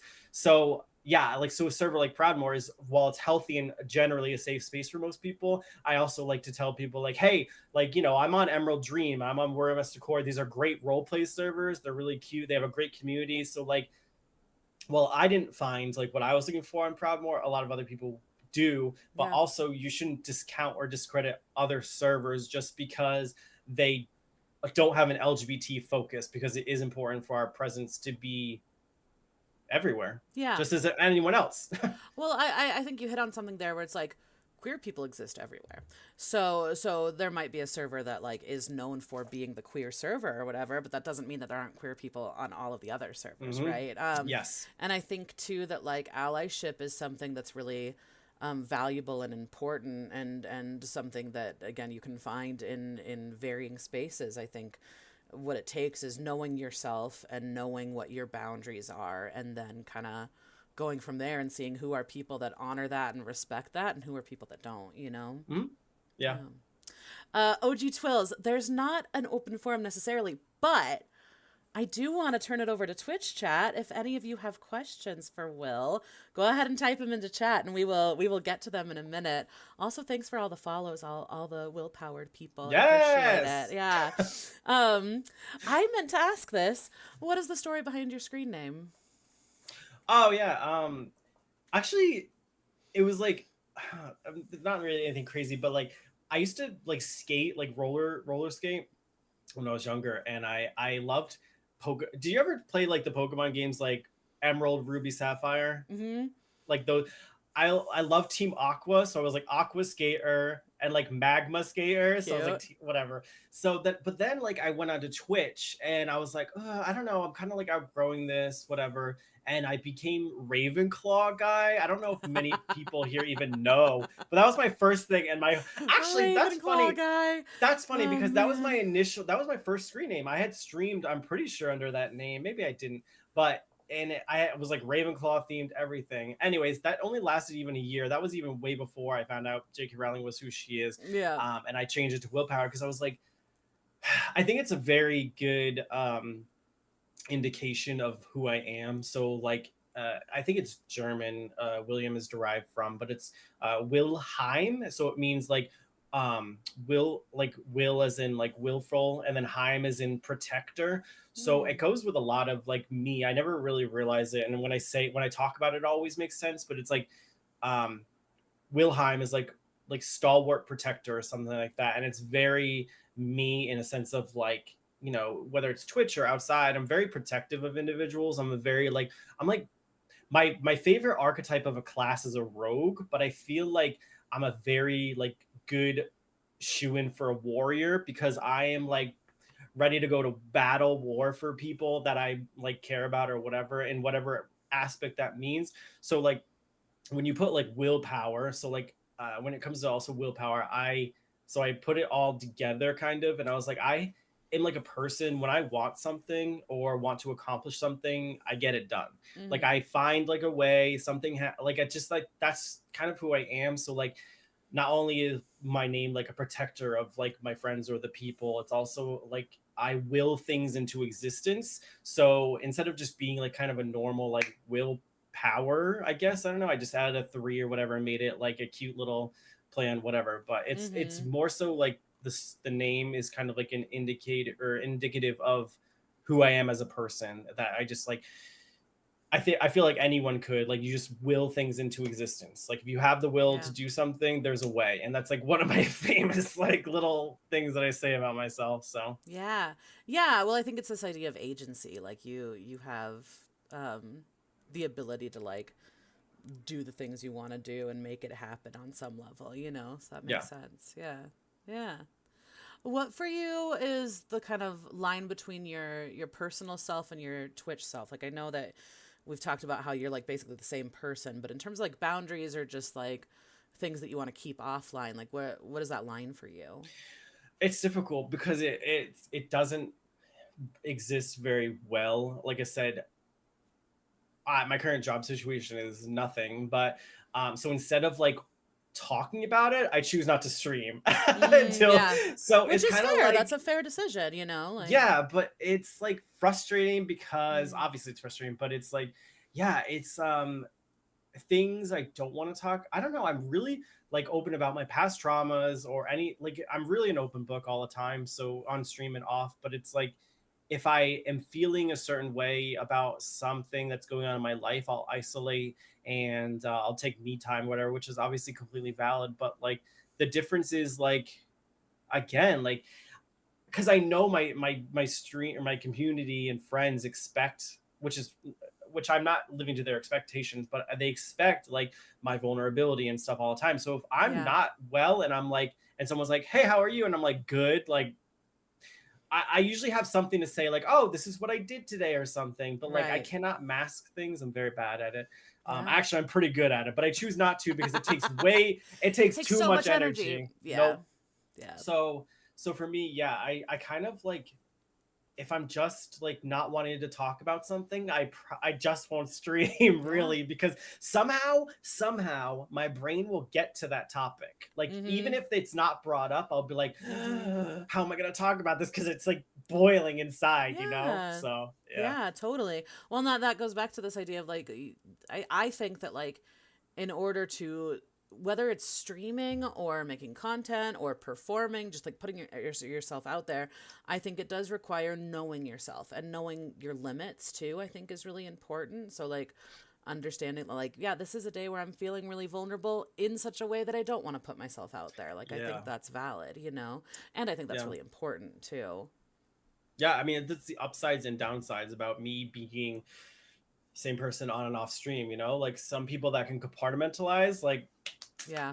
I give them, I can't do that I on can't stream either. as far as like, so, but like good for you because, you know, you Yeah. have streamer, I always like, I put people in a category, like you have streamers that are entertainers, right? So you have Mhm. people that like are a persona, they put it on, whatever, and people watch that. Yeah. You have, you know, people like you and I who are vulnerable, whatever. You also have people like you and I that aren't as vulnerable and don't share as much or whatever. And they're still being authentic to themselves, whatever. But Yeah. it's like I don't use Twitch to be entertained, right? So like, you know, while there's many great individuals that are entertaining on Twitch, I use Twitch to try to find friends, community, people that are going to uplift me and uplift each other. So that's what I look for in like a Twitch is very personal to me, which is what I was talking to you on Twitter earlier.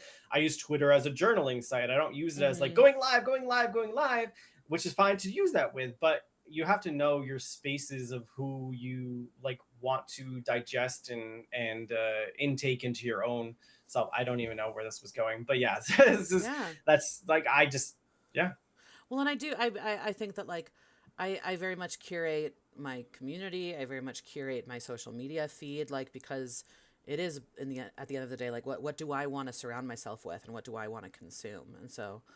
I think that other people probably do that as well, or at least I would like to think that other people do that as well. But I think sometimes we just subconsciously allow things to happen to us rather than, kind of goes back to that willpower thing, rather than like consciously deciding this is like the environment I want to live in, you know?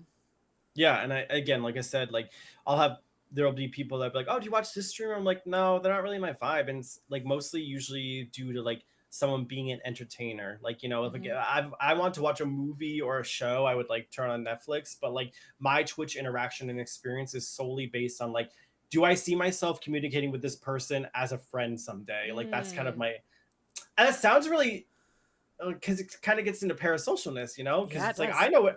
I know it exists, you know it exists, and it's like, ooh, what are the real?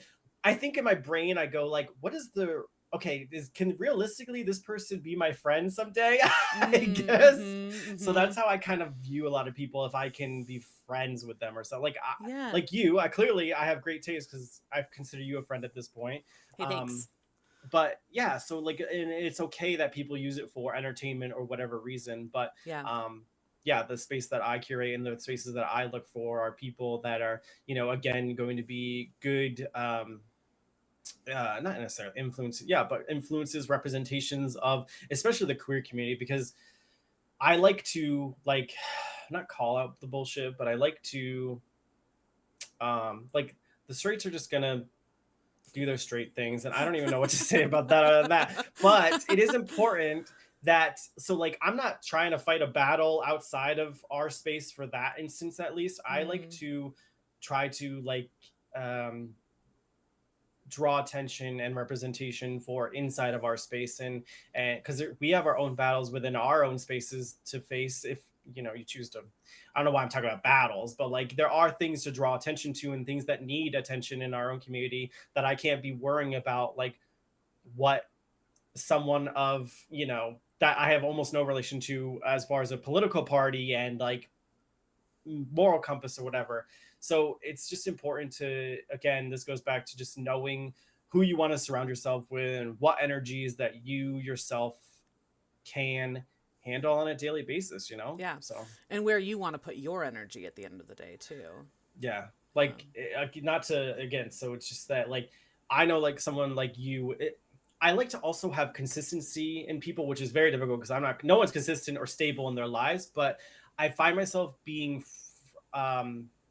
less involved with people where it's always like something new every day is for them. And like some people have bad situations, of course, and I'm not discounting that, but some individuals, I used to like try to be more into their lives in some aspect or another. There's just something new every day, and it's very difficult. It's kind of like if you go into work, right? And I used to have a manager that like would be hot and cold one day or next. It's like, hey, can I go to the bathroom? It's like, oh my God, yeah, absolutely. The next day you like are like, hey, can I go to the bathroom? Like, well, why didn't you do it 5 minutes ago? And it's like, I can't surround myself with those kinds of individuals because I Yeah. will go insane. I Yeah. will go insane. I need you to be like somewhat stable with something. I don't know. And so I can't be exasperating energy on people that like a vampire from your vampire like it from you, you know what I'm saying? So Yeah. yeah. Yeah. You want to know what you can count on, basically, right? Yeah. Like, Hmm. yeah, Which is totally. difficult, like, because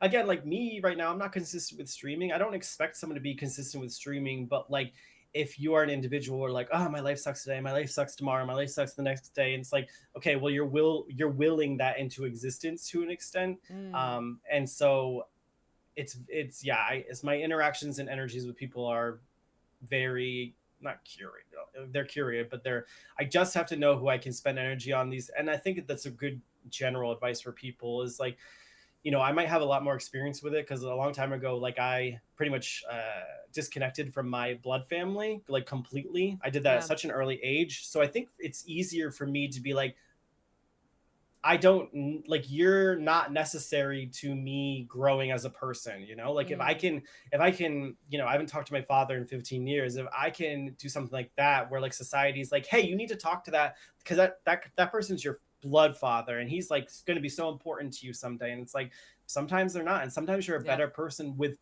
people not being in your life. Yeah. So I think it's important, obviously, as a whole, especially in Twitch, to realize like, you may kind of be feeling a certain way because someone's no longer in your community, but I as cheesy as it is, I feel like everything does happen for a reason, and you just need to understand why that is in Yeah. that particular instance. Yeah. Yeah. I can see that for sure. All right, OG Twills has a lot of questions. So we'll take them kind of one at a time. Okay. What advice do you have to new streamers? I guess I'd say like earlier, like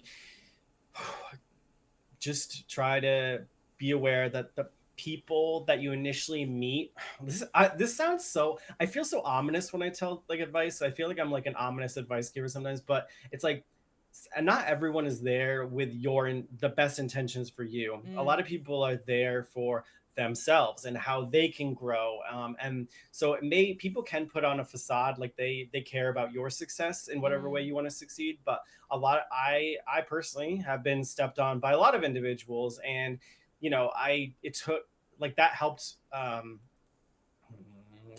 like what do you call it, mold me into the streamer I am today. So I guess I'm thankful that those experiences did happen, but if I can also prevent those from happening, or if I can help prevent them for other people, I think that you just need to be aware of who you surround yourself with and who your Mm-hmm. energies are on stream. I was telling you off stream that like I don't just play games and have Discord, like have a Discord conversation. Know who's in your ear and if they are like the vibe for your channel or whatever. Like, I don't think that either of us having someone like Ninja on our channel, or like, he's like completely different vibe. I'm just saying like you need people with a similar vibe if you even want to consider them, but also just know your space before you let other people into it. It's the beginning of Twitch is so like when you start out is so like so many different things are going on, but just like trust your intuition as best as you can, even if you don't feel like it's the best, because some like a lot of people aren't there for your best interest that seemingly may be. And I think that's always like the sound piece of advice that I try to give people that are considering streaming is that like just like in life, not everyone is there for your best interest, even though they Yeah. may seem like they're invested. So Yeah. Yeah. OJ Twills, OG, I don't know why I keep saying OJ. OG Twills also wants to know, what moment do you remember most about your streaming journey? oh my god, what a good one. That's okay, 12, I'll give him that. I don't ooh, that's interesting. Um, hmm. I don't want to circle back to it because I'm not gonna think about it. I don't really think about these things, you know. It's like when did you become affiliate? When did this happen? When did that happen? It's like I'm not really a date person. Like I'll remember like a couple people's birthdays, but I'm not really like a oh this happened on this time. Yeah. But I'd say like a significant moment was oh god.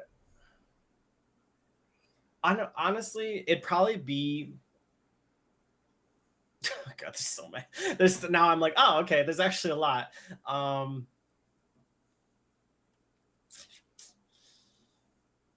uh,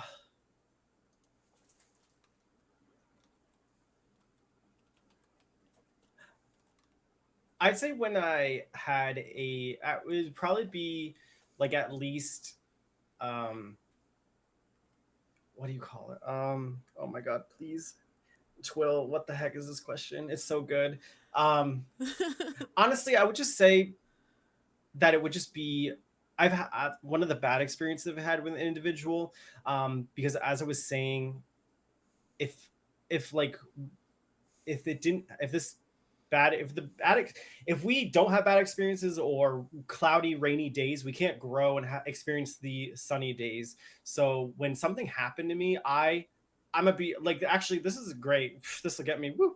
um this happened to me like a couple years ago. Actually, I had a really bad interaction with another WoW streamer, and I didn't play WoW for 2 years. Wow. I just came back to WoW in November. I started WoW up again, but um, they've really this individual and a group of them kind of broke me in many different ways, and I made me believe that I basically was bad at the game, among other Mm. things. But I think that like when I guess I'd say that was such a significant thing for me because it broke me again for 2 years. I just came back to WoW in November. I didn't want to have anything to do with WoW. I just was like not caring about anything, and I've been playing WoW since vanilla, Yeah. but I think that like when that happened to me, it was obviously the worst, like one of the worst things that happened when like there's a lot to it. But now last year, especially leading up to November or whatever, I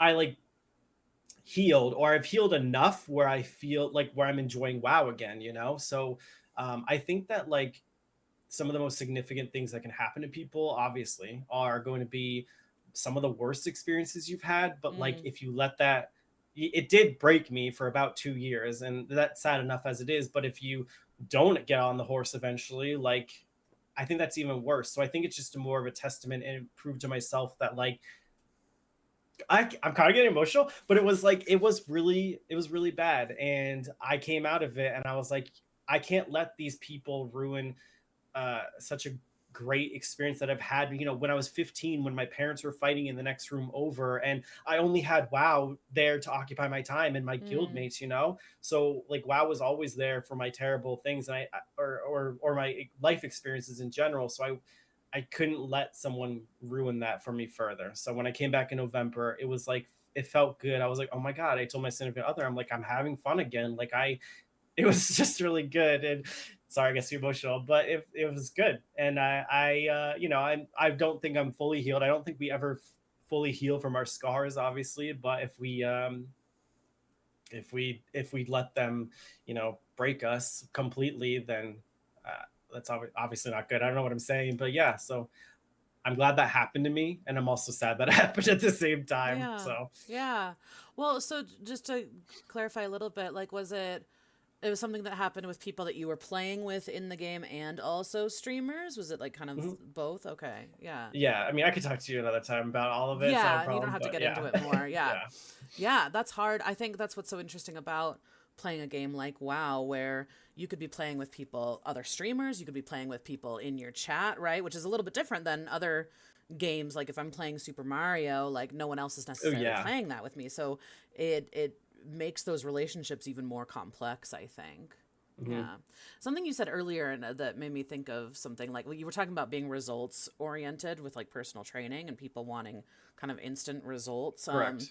And I think talking about like healing, I studied anthropology in university, and I took a medical anthropology class, and I remember my professor talking about us living in a curative society rather than a healing society, which I Okay. think is like such a cool distinction, because it's like we want a cure, we want it to be fixed, we want it to be done. Sure. And like healing, like you said, and grief and all of these different things, it's like it's an ongoing nonlinear process, that there are days that are good and there are days that are bad, but that's all part of that process, you know. Yeah.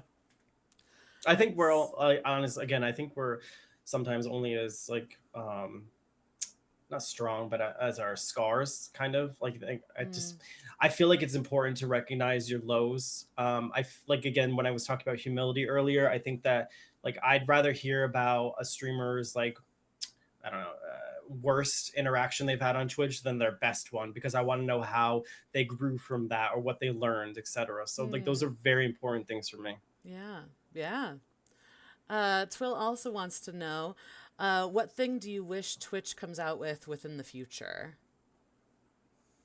I was thinking about this the other day, and I had a thing like randomly in my brain. I don't remember what, but besides like being able to opt out of a shout out thing, I can't really think of anything at the moment. Yeah. What I would want them to come out with, uh, I don't. I mean, they do a decent these days with in regards to like bots and hates and hate rates or whatever. I think they do decently these days. There's always something you could be doing to make any space safer and more protected. So I just hope that they continue to, you know, while they're monetizing however they do, I just hope that they continue to make safety a priority and Mm. keep going as best they can with that. Other than disabling a shout out for me. Yeah, So. yeah. Which I would imagine there's other streamers that want that too. I don't think you're Mhm. alone. Um, Twill also wants to know, who's your favorite viewer? I hate them all equally. Perfect. What are your recommendations for people who are new to healing on FF14? Heal, man. Okay, Twill, you had good questions and they just went out. I don't Twill's know crushing it. why. Twill, take over. Take the wheel. You're good. Okay. Anyways, no, I mean, yeah, I don't know. No, I'm not getting into Final Fantasy right now, Twill. No, But not yeah, doing it. Okay. One more Twill question. What aspects from your other jobs have you implicated into your streaming lifestyle? Can you consider it a lifestyle? other jobs. I don't really. I've worked. I don't have a degree. I've worked in like a lot of different from retail to restaurant, etc. I kind of am like a jack of all trades. I think that my versatility is probably my best aspect into streaming. I can like um not deal with things, but I can like kind of adjust to a situation pretty easily, I guess, or more easily than most, I'd say. Mm-hmm. Whether that's a challenge or something in general on Twitch, I'm pretty good at being versatile and open to situations that arise, I guess, or circumstances like, you know, like for example, you like if you have a situation arise and it's unhealthy, boom, bam hammer, ban hammer. Like a lot of people or some people, I guess I'll say a lot, like don't have that versatility to be like, oh, this person makes me uncomfortable or my chat is not safe, ban. So like Mm-hmm. that's even an example of being versatile. You can adjust to this person that has just come into your chat without even, you know, without thinking twice, because it's a safe, your chat is a safe space. So Yeah. I think being quick to and versatile to the situations that arise and quick thinking, I guess. Yeah. Excuse me. Yeah, that makes sense. Um, Kaisha Sean, let me know if I'm saying that wrong, by the way. Mhm. Has streaming given you experience for IRL situations? I mean, I think it's mutual. I guess for most people, experience.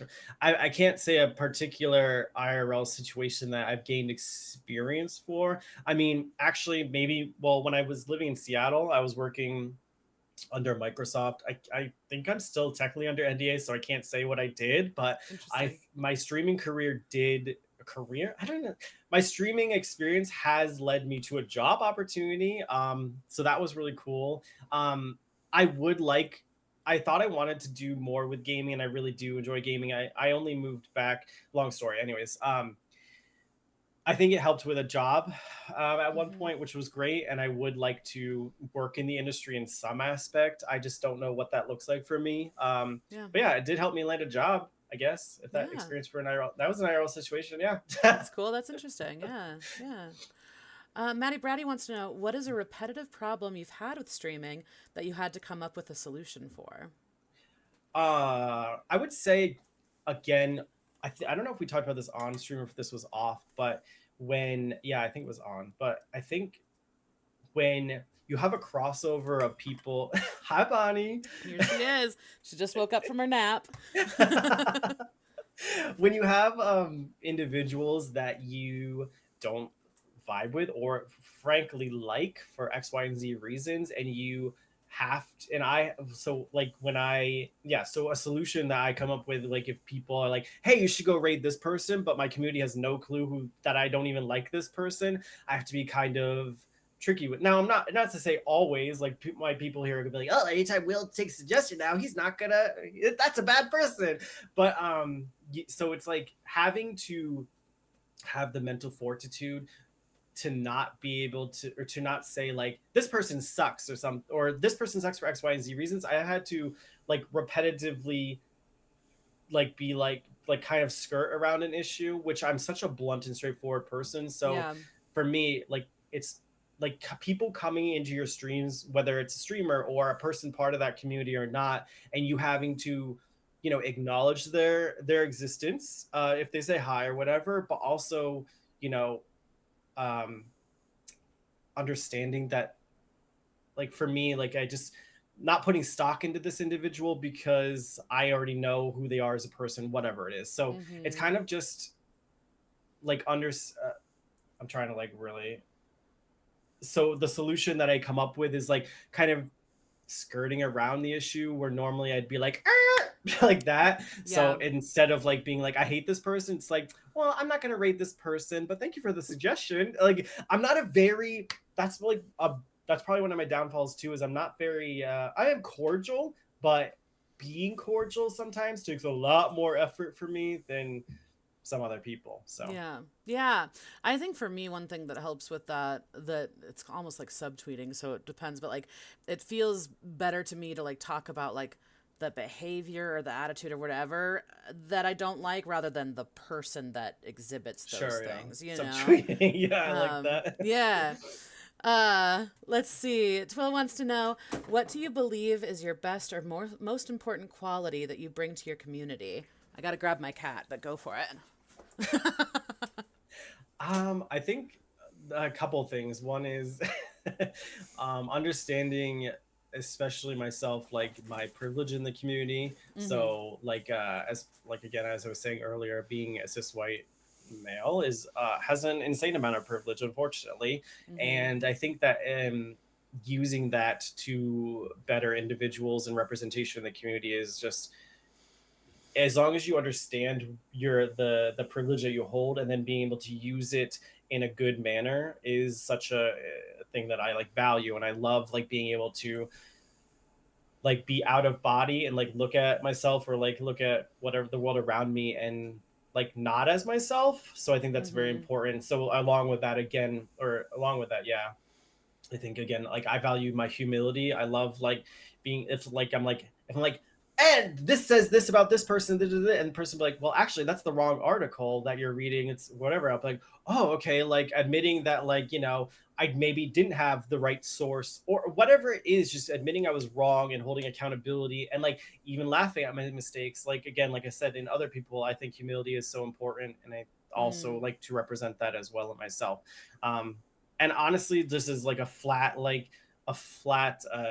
baseline kindness. yeah. I like to just I used to not be a very kind individual, and maybe sometimes I'm not, but I consider myself kind in the sense that like I have a way of talking with people for the most part, and even not even just talking, just thinking about people and situations. So like, for example, like you trip on the sidewalk, whatever, and instead of being like laughing or not laughing, like yeah, be laughing, be like, oh, instead of being like, oh, she's clumsy, be like, oh, I wonder like if everything's okay. Maybe she wasn't paying attention because at home her life is so misconstrued and so chaotic that she was just like thinking about, oh my god, I have to go home and deal with this situation that I don't want to. It's like so existential like that. And I like to think that like instead of like initially going to like a place of mistrust or hatred, that I generally do like to consider myself kind, and even with my thoughts, not just my actions. So Yeah, definitely. Well, I think our thoughts lead us to our actions, right? So I think they do have to be in line with each other to a certain sure. extent. Twill also wants to know, what is the secret ingredient you add to your cookies? So I don't know. Well, I don't know if you know, but I'm like a pretty avid baker. Oh, I So didn't know like that. I love baking, which goes counterproductive to personal training and nutrition. But Not necessarily. for But anyway, me, it continue. does Yeah. sometimes. I know how to do some recipes that I've made a lot of healthy alternatives to recipes that taste like exactly like the good stuff. But I'm not giving him a secret ingredient, but I'm just letting you know that I like to bake in my free time. and Cool. and at Twill was like one, like I did a subathon last year, and there was like he like was a top donor, and so like I sent him out cookies. So that's one of the Love it. cute sub things that I love to bake. I think it's like cathartic. Have you ever watched? I think it started with, I'm sure you did, Lizzie McGuire, Oh, yeah. I was a and big she would Lizzie be like, McGuire fan. I stress bake. And then ever since then, I started like baking, and my mom would be like, you made so much today. I'm like, I'm stress baking. I'm like, I didn't tell her this at the time, but I'm like, Hillary Duff stress, or Lizzie McGuire stress bakes too. And That's then ever since great. then, yeah, I love like baking. It's just like one of my favorite things. And Yeah. yeah, but I'm never gonna tell anyone secret ingredients. That'd be It's a insane. secret. Yeah. What are some of your other passions and hobbies outside of streaming? So one that I actually thought about this because I usually consider myself a boring person. I'm like, that's not usually a good interview thing to say. Like, I'm boring. But I definitely working out. I haven't unfortunately gone to the gym or worked out since November. I'm just going, we all have lulls in whatever we do in life, whatever gives us enjoyment, etc. And mine right now, I'm just not at the gym currently, and I just want to set up a stable schedule with a job, and get situated before I like make a schedule at the gym and then have to change it, because that can be enough as it is. So I haven't gone back Mm. to the gym, but the gym and nutrition and health are very important to me when I'm active. Um, and again, like baking, I'm like a baking fiend fall to like winter. I kind of take it very light in the spring and summer, and I'll do like mostly like lighter cakes and stuff like that. I'm not really like crazy about like I'm like a huge cookie person because cookies are very versatile. You could do so much to cookies. Um, we're not gonna get on all my baking stuff, but I do baking.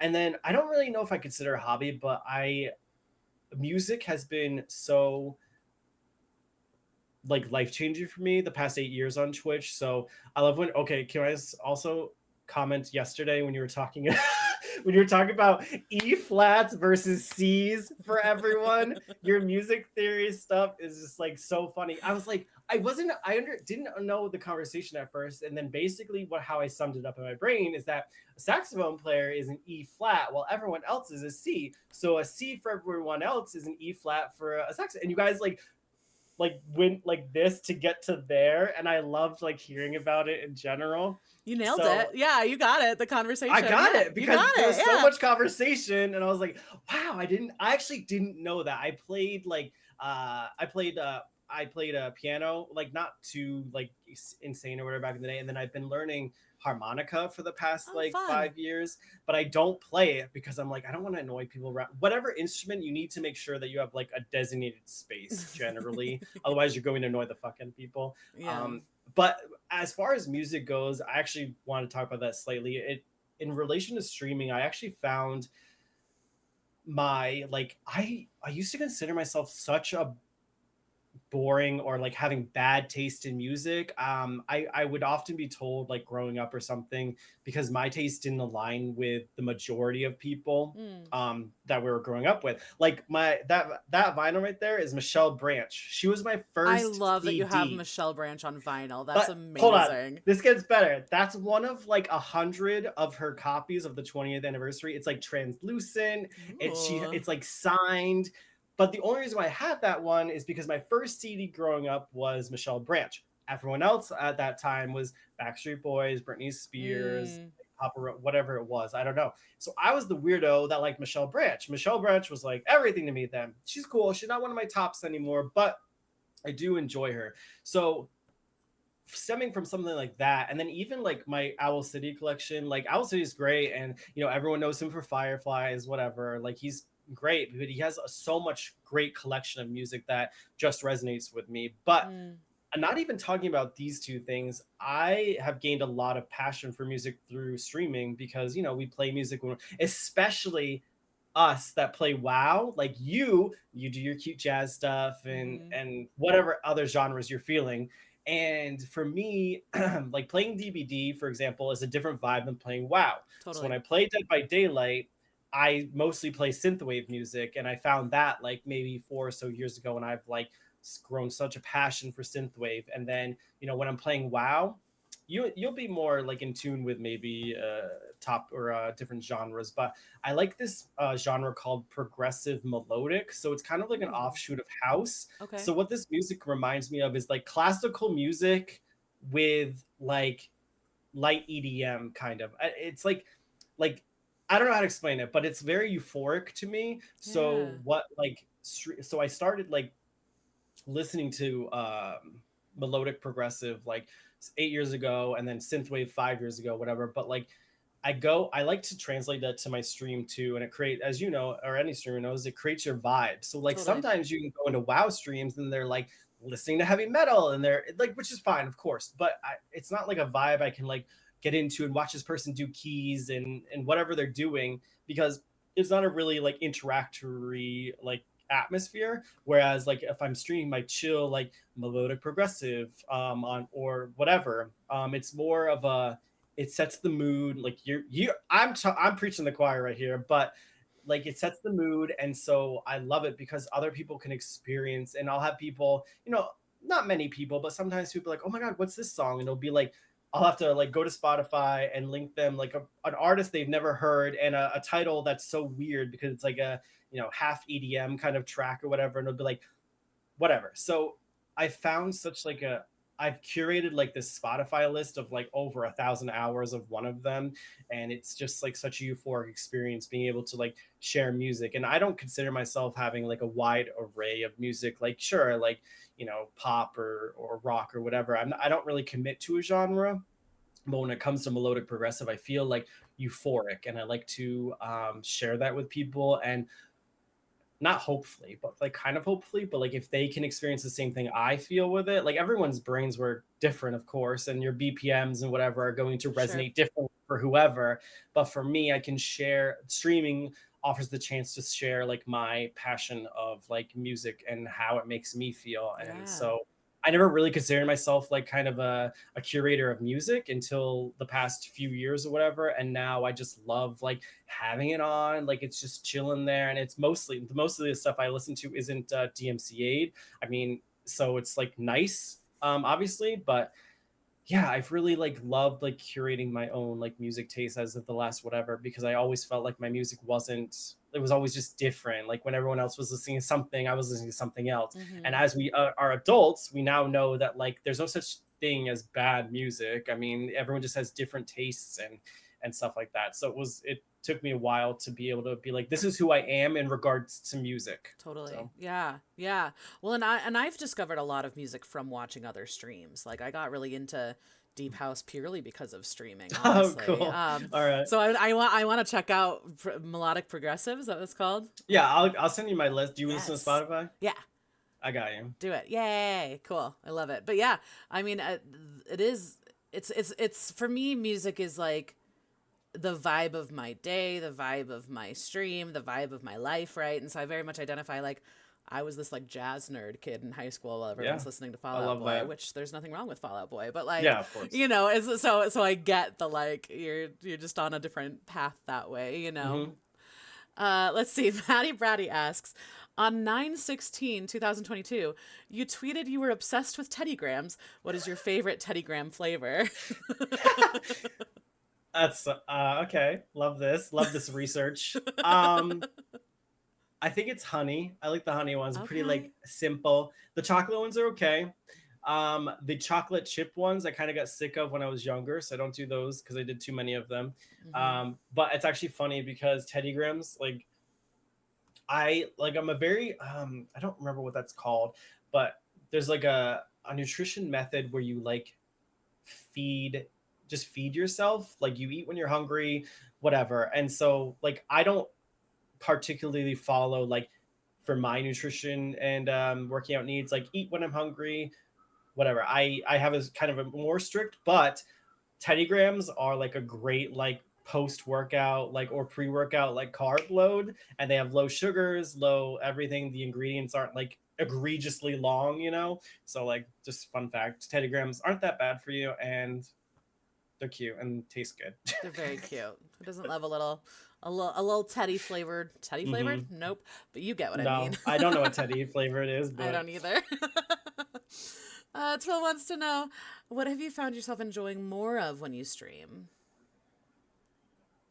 um probably just being myself. I'm not really a comfortable person in my skin often. I don't know Mm. if we all I don't know if I can say that about most people, but I guess I feel um I feel like when people respond to like a conversation I have or whatever it is on the stream, I feel like I guess I'm not a terrible person or something Mm. to that extent, because I used to label myself like a bad person. It was like something I would call myself often, but I kind of enjoy myself because I'm like, wow, I'm actually like a decent person. Like I used to tell myself otherwise all the time, or I'd have other individuals in my life, you know, say other things, but I kind of like who I am when I stream because I'm just myself as I normally am, but other people I guess appreciate who I am, and I Yeah. can see that because I didn't not that I need appreciation, but when I was younger or whatever, my blood family I never really felt appreciated. So I Yeah. never felt appreciated for who I was. So when I stream, I feel appreciated for who I am.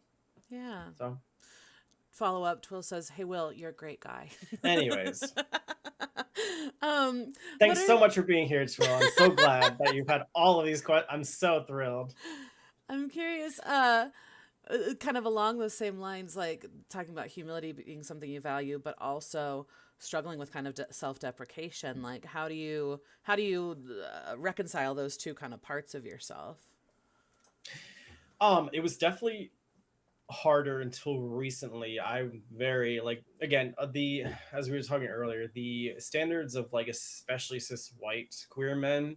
I would just mostly argue cis white gay men, but I'll just keep it a little bit more generalized. Are very high, and so I was, in my opinion, made to believe like you know for the past 10 years I just wasn't that attractive. Whatever. I learned to Mm. deal with like the deprecation funnily, and I would just be like on stream randomly, or like you know if we're talking about something, people would be like, oh like that hat looks really good on you. I'd be like, yeah, but my cheeks are puffy. Or I'd make some kind of like dig at myself all the time, and then people would be like, no, you're being ridiculous. And so I eventually got like, it took me like a year, a couple of years. I wouldn't say a year. It took me a couple of years to really like knuckle down and be like, stop talking poorly on yourself, because I didn't want compliments. And I found that when I was like being like, oh, this is bad about me, people would be like, this is great about you. I'm like, I don't want compliments anymore. I'm done.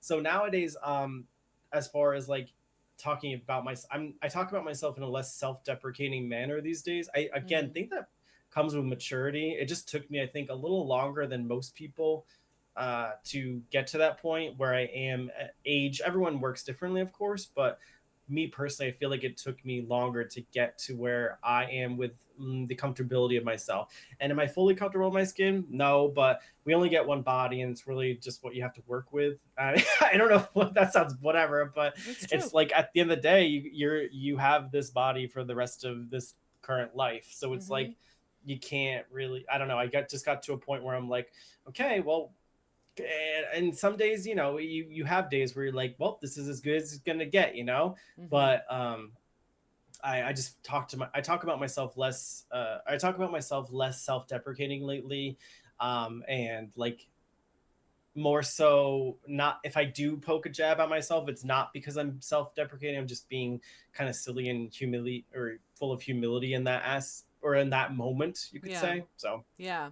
I think it's hard with self-deprecation because there's like there are moments where it's like it's just a joke and it's just funny, and there are also moments where it's continuing to reinforce these like negative beliefs about yes, yourself that it's not fair and it's not good for you and it doesn't serve you, nor does it serve your community, right? So that's it's tricky. It I can be didn't really hard. understand that until not recently, but like within the last few years, I didn't Yeah. realize I was reinforcing that. And I was also, reinforcing that. And it's, like you said, within the community. And I would Yeah. get people that were very, you do to an extent attract who you are. So I was Mm-hmm. attracting other people. And even I was just like, I just felt like it wasn't very fair because I Yeah. was watching people say, I did like to be able to relate to people, and I was relatable in that instance, but I didn't want to influence other people to also be self-deprecating to themselves. Totally. Yeah. So And we all struggle with stuff like especially talking about like body image. Of course we all struggle with that, right? But recognizing that like going back to this idea of vanity or whatever, like the physical shell that you exist in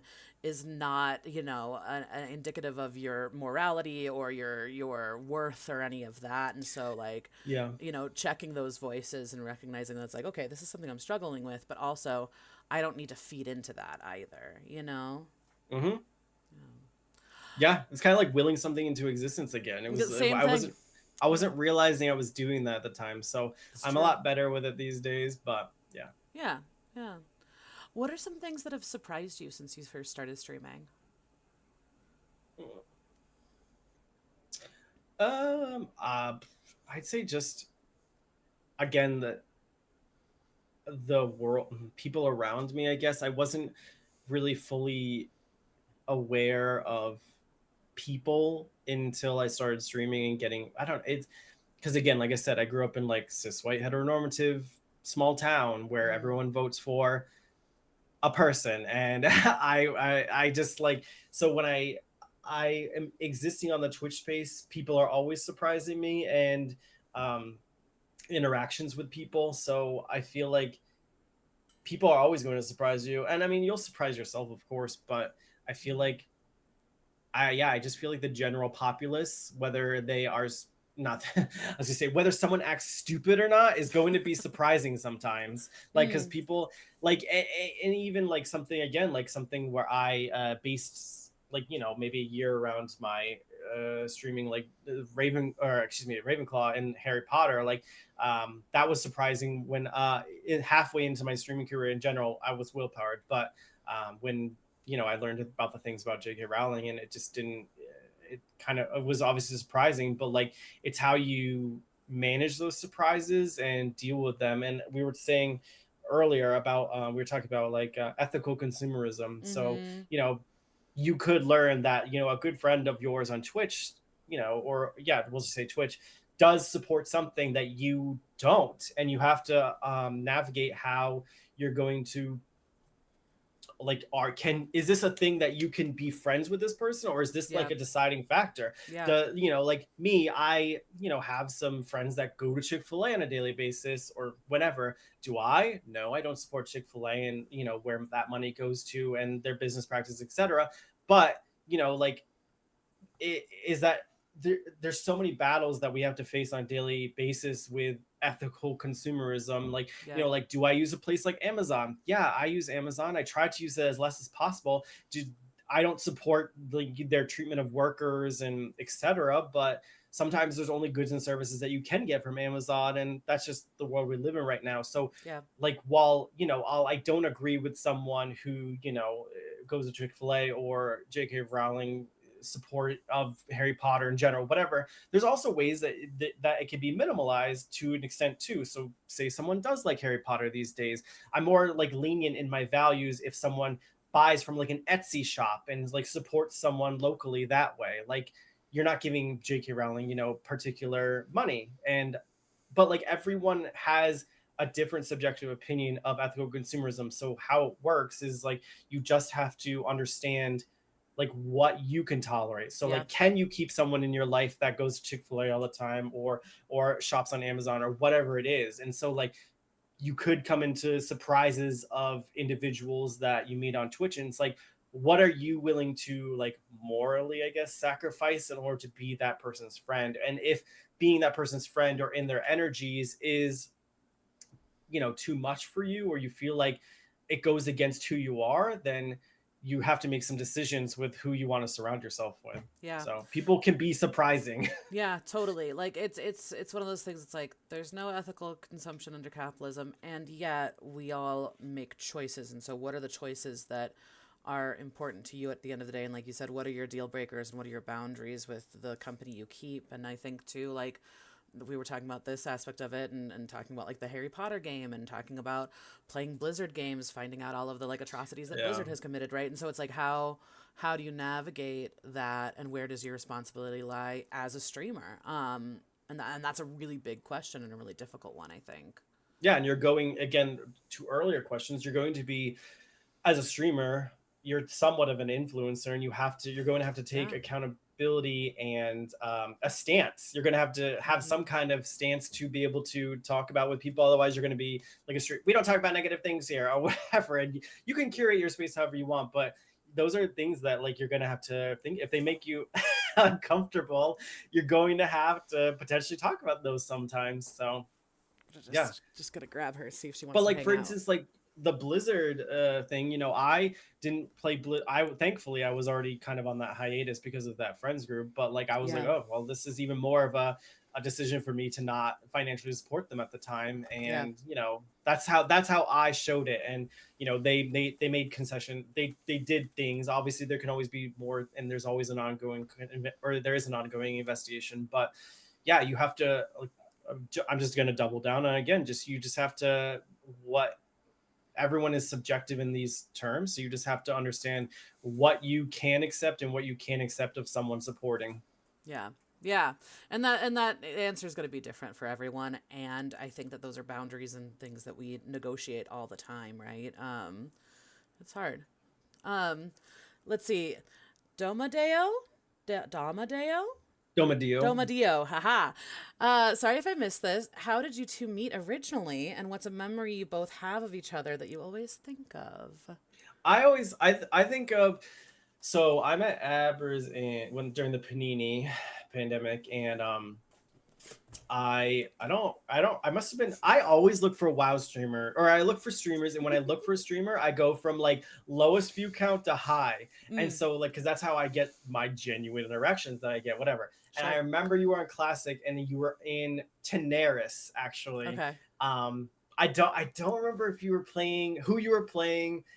I want to say it was a troll, but it very well could have not been a troll. Anyways, you were in Tenaris, and there was nothing particularly like crazy that happened. I remember you were killing like the bandits that are in the ruins, Mm-hmm. you know, Yeah. and you were just like killing stuff. And I was like, oh, and it was hardcore. And I actually never, like, that was before hardcore was a mode. Yeah. And so I had never like actually had friends or interactions with anyone that did hardcore. I was like, usually I stay away from hardcore anything, because to me it's like hardcore people, speedrunner people, and I'm like, those are kind of Uh-huh. like the same to me. But I've learned since then. But yeah, I remember you were in Tenaris, and I remember I was having a particularly, must have been a bad week or something. It was, the beginning of the pandemic. A lot of things happened for a lot of people. I can't say what I was, but I remember I had this I had this blow up mattress, and it was like not the comfiest, but it was comfy, whatever. It was like a good blow up. It wasn't like your cheap. Not long story short. Anyways, it was a good blow up mattress, but it was still a blow up mattress. And I remember that I still do this to this day with people, but I remember like I laid down and I was like not feeling well or something, and like I like laid down and I put the phone like horizontal to my body, and I just like watched you or whatever. Like I wasn't even on my computer. I was like watching, and then I just fell asleep to you, which is what I do to Oh, often people that make me comfortable or whatever in a space. And I don't think I followed initially because I have this like rule with myself where like I have to establish if the streamer is genuine, authentic, and all of these things that I have. yeah. So I probably like lurked for a few months before I followed, but it wasn't really too long after because yeah, I just again, so my initial memory would just be watching you and Daenerys, and I remember you had some. It was probably either jazz or lo-fi, whatever it was. Yeah, It was sounds probably about right. lo-fi. I think it was more lo-fi back then, but yeah, and it was just like, wow, this is such a cool experience because I never did hardcore, and I'm like, you're talking to someone that also played vanilla back in the day. I'm like, who the heck would do hardcore? Like, I sometimes these mobs just gang up on you out of nowhere, Hmm. and this girl, you had like all of these potions and everything to protect yourself. I'm like, I can't like you have your UI like bar, and I'm like, okay, so that bar has like all our potions and all that. Like I had that maybe back in the day, like a bar, like the bare minimum, but like you have like a solution to most situations like Yeah. poison or whatever to protect yourself. So I learned like a lot of like how hardcore people are just by like watching you like kill these bandits and playing lo-fi music, you know? So Yeah, yeah. It's funny because people will like come in that don't understand what's happening. They're like, "What the fuck is this UI about?" I'm like, "Listen, this is my oh shit bar where like if something goes bad, I have all these buttons, right?" But certainly before playing hardcore, like I don't even think I bothered to put like potions on my bar. Like I didn't care that much. You know what I yeah. mean? Yeah, no. So I remember. I want to say one of the first streams of yours that I watched. So long story short, Doma is World of Warcraft bringing people together, bringing the nerds together. Yeah. I want to say one of the first streams I watched of yours, but it might have been before that, was you doing gold farming as a rogue. In I can't. BRD. Yeah. Yeah. And I was there forever. yeah. And it was just so fun. Like I had never watched someone do that. I knew that people did it, but like I never watched someone do it. And you just like being sassy and fun with your chat and everything. I was like, oh, this is a cool spot to hang out in. So it was cool to watch how you did that as a rogue because I don't really play rogue. I Yeah. have now a little bit and it's super fun, but I main priest. So it was just, yeah, from a content standpoint, I thought it was really cool. And then, yeah, your vibes are very, very fun. And yeah, there's something I enjoy about the kind of like duality of sarcastic and sassy and also having a heart of gold, like that I vibe with. I like a lot. It's funny because like all you do is like tab target, all the dwarves in the theater, and just like you have like a keybind and you just tab target and then like pickpocket as you Yeah. go along. Well, That's and you like would all do you it for do. hours, man. You just like over and Yeah. over, like Because I played vanilla back in the day, and like I yeah, didn't have any gold back in the day. Like it's rough if you do vanilla, it's hard out there. obviously. Yeah. And so like I looked at nowadays we're in an age of information, and I was like, oh, Mm-hmm. how do you make gold these days? And I saw like YouTube videos and it's like how to make gold in classic, and I was like, wait, people really be out here in BRD just pickpocketing all the time. Yep. So Yep. It's yeah, funny that because it's was like, fun. yeah, one of those things that I knew people did, but I never actually saw someone do it. I was like It was so fascinated by cozy it. though. I loved Yeah. it. Yeah, It was yeah. great because it was a very chill stream. Like it was something that you like obviously knew how to do. It wasn't that big of a deal. Like, yeah. Yeah, it was pretty fun. That's my Love it. first memory of you. That's cool. I didn't know that. Awesome. Yeah. Yeah. Do you have anything that you like do to get ready for your stream? Like any pre-stream rituals, or do you do anything to like wind down after? Yeah, I mean, I have a pre-stream ritual of showering. I Okay. like to me, I didn't do it because of this, but to me, I guess looking in hindsight, it's kind of like cleansing myself. It's kind of like getting ready for work, even though I don't see too much as a Yeah. job, but I want to be clean and presentable for people. And Mm-hmm. except this one I didn't, because I'm like, you know what, I'm like digging all my scruff today, and I'm gonna be Do sweating it. anyways because I'm having an interview talking about myself, and I don't like talking about myself. So I'm like, I'm gonna be sweating anyway. So I didn't do it for today. But normally I like shower. I take like a 50. I'm like notorious for having 15 minutes on. People like, oh my god, Will's hour long starting soon screen.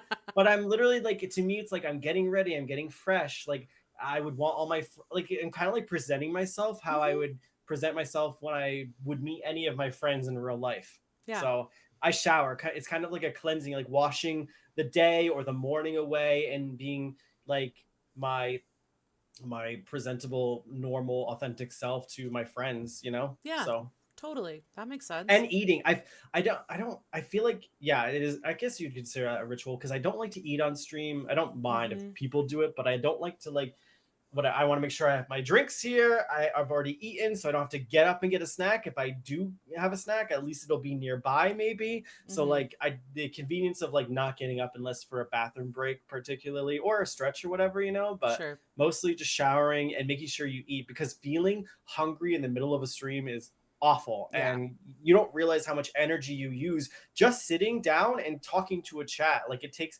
like, mental energy is all translated physically, you know. Definitely. Definitely. Yeah. What about after? Once you're done with the stream, what do you do?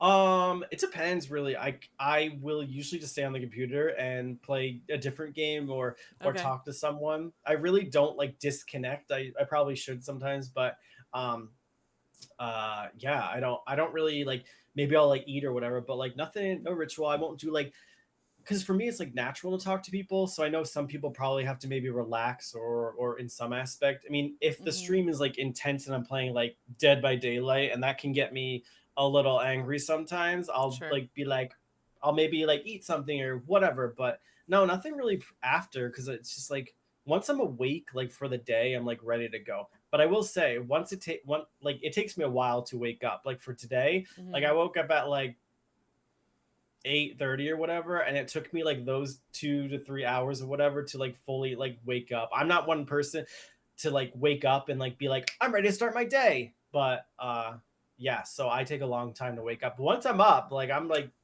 ready to go. So Yeah. No, I'm like that. Like if you, especially on the weekend, it's like if I am able to take a couple hours, I much prefer that to just like have a like slow entry into existence and then, go. yeah, yeah, I'm actually, the only time I can like wake up and go is if like I motivate, or if I'm like going to the gym regularly, because I like to go at like 6 a.m. when like no one's there, and I know I Yeah. cannot have a problem getting equipment or whatever. But other than that, like, or if I have to have a goal, if I don't have a goal, like as far as like being unemployed right now, whatever, I like take a little bit longer to wake up, so I'm not just like ready to go. But Sure. yeah, so I just want to make sure that like for stream, I've showered and I have something in me, because I could be going for 8 hours, who knows. So Yeah. Yeah. That makes sense. Definitely. Let's see. Maddie Brady wants to know, what is a video game, if one, that you like to watch other people play but you haven't or rarely play yourself? this actually happened recently, that I began playing it, but I loved watching people play Stardew Valley, and I never Mm, played it myself. Then I became obsessed with it like a couple months ago, before even the new update or it's whatever. so cute. And it was like, I was like, wow, because I love the music and I love the vibe. Usually people that stream Stardew, I'm not really a farming sim game or whatever, but I found like, I was like, I just really like it now. So I actually did play it recently for like a month, and the only reason why I haven't is because I'm overstimulated with 4 or 5 other games right now, Sure. which is Yeah. why I usually don't take game suggestions in general from people. But yeah, Stardew used to be one, and it's still like literally what I do. Um, Especially if I go to sleep, like now I sleep in the same bed as my significant other, but like by myself, like I love falling asleep to streams, like Mm, just chill. Like you're a great example, but like sometimes like I'll just like search Stardew Valley, I'll put LGBTQA plus for the tag, go to like the lowest person, they don't even have to talk. And like I yeah. prefer people not to talk, and I just like watch someone and I drift off to sleep. That's how I go to sleep, like most nights that I sleep by myself, is I will just watch a stream the coziest stream with like the lowest amount of viewers possible. They'll never know I exist, but like, and they'll never know that they gave me like a good night's sleep. But Yeah. yeah, I used to watch like Stardew, but never play it until recently. But I still like, there's a couple like WoW, for example. Like I love watching like most things in WoW, honestly. I like seeing goals in WoW. So like, you know, for you, like let's say that you're like, oh, getting through Zangar Marsh today on hardcore. Like that's cool because I know you or whatever. But I won't like usually watch someone doing keys because those are usually intense and really fast. I do those, but I don't like to watch those. And I Yeah. won't really usually watch PvP either. So it has to be something like like I'm friends with a couple mount collectors and pet collectors and stuff like that, and I'll watch them because those are just relaxing. So it depends Yeah. on the WoW activity, but WoW is a good one as well. Oh my god, like the what some of the best things to watch to fall asleep to are like I'm on WoW. I'm sorry, Maddie, right? But like I'm like people just like level 1 to like 25, and they're just like in Tirisfell Glades, just Yes. doing their thing. It's like, and then again, someone like you that you know watch it or excuse me, listens to lo-fi or jazz. It's like such for me a euphoric experience. And so like if a person has a similar vibe and they're like, I don't even know what I'm doing. Those are the best people to watch. Like I'm a person that like knows most of like WoW and even from vanilla days. So I know I have a general sense of direction, but like some of the best people too to watch are like the ones that don't even know Questy exists. And they're like, I don't know Mm-hmm. where to go for this quest. And they're just exploring. And I don't know. So that's a huge long time. But it's those are my streams. Like I just love watching people that are just experiencing the game. Yeah, yeah, definitely. And then there's something too about like, yeah, the relaxing vibe somewhere where you can just be, I think is important, you Yeah. know? Hmm. Yeah. Twitch chat, thank you for all your wonderful questions and just Thank for your you. presence being here. Um, what is some advice that you would give your younger streamer self, Will? You know what? I was like I said this earlier. I was like, man, I've listened to all of your watched all of them, and I was like, I was preparing this, and now it's all gone. That always happens Mm, for me. But my younger probably would be, unfortunately, just the more like just be cognizant of the people around you because like I said earlier, like some people or a lot of people don't have your best interests at heart, and it's important for you to like stand on your own and know who you are, even though mm. that's difficult, of course, Sure, at yeah. the beginning for streaming. But just just do your research into people before like you start putting stock into people. Mm, I think early on I was like so excited to meet like so many people, especially of the queer community, and get to know them and curate friendships, that I might have neglected again my own intuition just to make some friends, and that yeah. didn't actually really have any longevity. So nowadays when I'm like looking or looking at individuals, I I honestly the FBI should hire me because I'm like looking at Twitter, Instagram, like whatever Maddie did earlier on me, like 2022, like I will go back that far and see what's up. Mm, So I do my research on people these days. But really I feel like I had a good trajectory as far as like my goals and my aspirations with streaming. So again, you can't entirely prevent people, unwanted individuals, from being in your space, but hopefully you can be a little bit more, hopefully I would be a little bit more discerning towards who I let in. Maybe there was red flags of individuals that I didn't see at the time and now would be glaringly obvious. mm, So I would just caution my younger self to be a little bit more um, cautious of individuals, yeah. but not to the point of like complete criticalness that I kind of am almost at this time. Mm, So I think that knowing who's around you and who you want to surround yourself with, other than just a really big generalize it. For me, again, it was queer individuals, and I definitely got that, but I also learned some lessons from that as well. So yeah. yeah. Yeah, definitely. Like I think there's a big element of like, um, I don't know, maybe naivete or idealism that is first kind of there with streaming. And like you said, I think with anything, especially when we talk about the parasocial nature of it, just being honest about the fact that people are people, and the image that we have of people in our heads is not necessarily matching with Oof. who they Yeah. are. You know? Yeah. Hmm. Well, we'll go ahead and start kind of winding things down here. Well, do you have any projects or goals or things that you're working on? Um, Not in regards to streaming. I mean, I just for my personal life, I'm just looking for a job that's a good fit for me right now. Mm-hmm. So if anyone's really wondering where I am, I've kind of been like lax on social media, just and streaming in general because I want to get a job. Like, could I like? It's frustrating because I feel like the job market's pretty wild right now. Yeah, Not in the best way, but like could I work at McDonald's tomorrow if I signed up? Yes. It's a very high stress job for me, so I'm trying to be a little bit more because I've done jobs for the past like 10 years that I didn't enjoy. So Mm-hmm. I'm trying to like without being super ultra picky. I know that I could have an interim job before I find something that's more passionate, but for whatever reason, like things that I've applied for or whatever haven't been working out, and so I'm working on really trying to find a job. At the moment, and it's been suggested to me through people like, oh, you should like you could do streaming or whatever, but I feel so unmotivated when streaming for money. That's just not me personally. I do, like we were talking earlier, like streaming helps me pay for bills. It doesn't do it entirely by any Sure. means for us personally, but I find myself demotivated to be like, hey, here's a goal for a bits that I'd like to accomplish by the month. And these are very healthy things to have for most people. For me, it just completely deteriorates my streaming experience. Like, Yeah.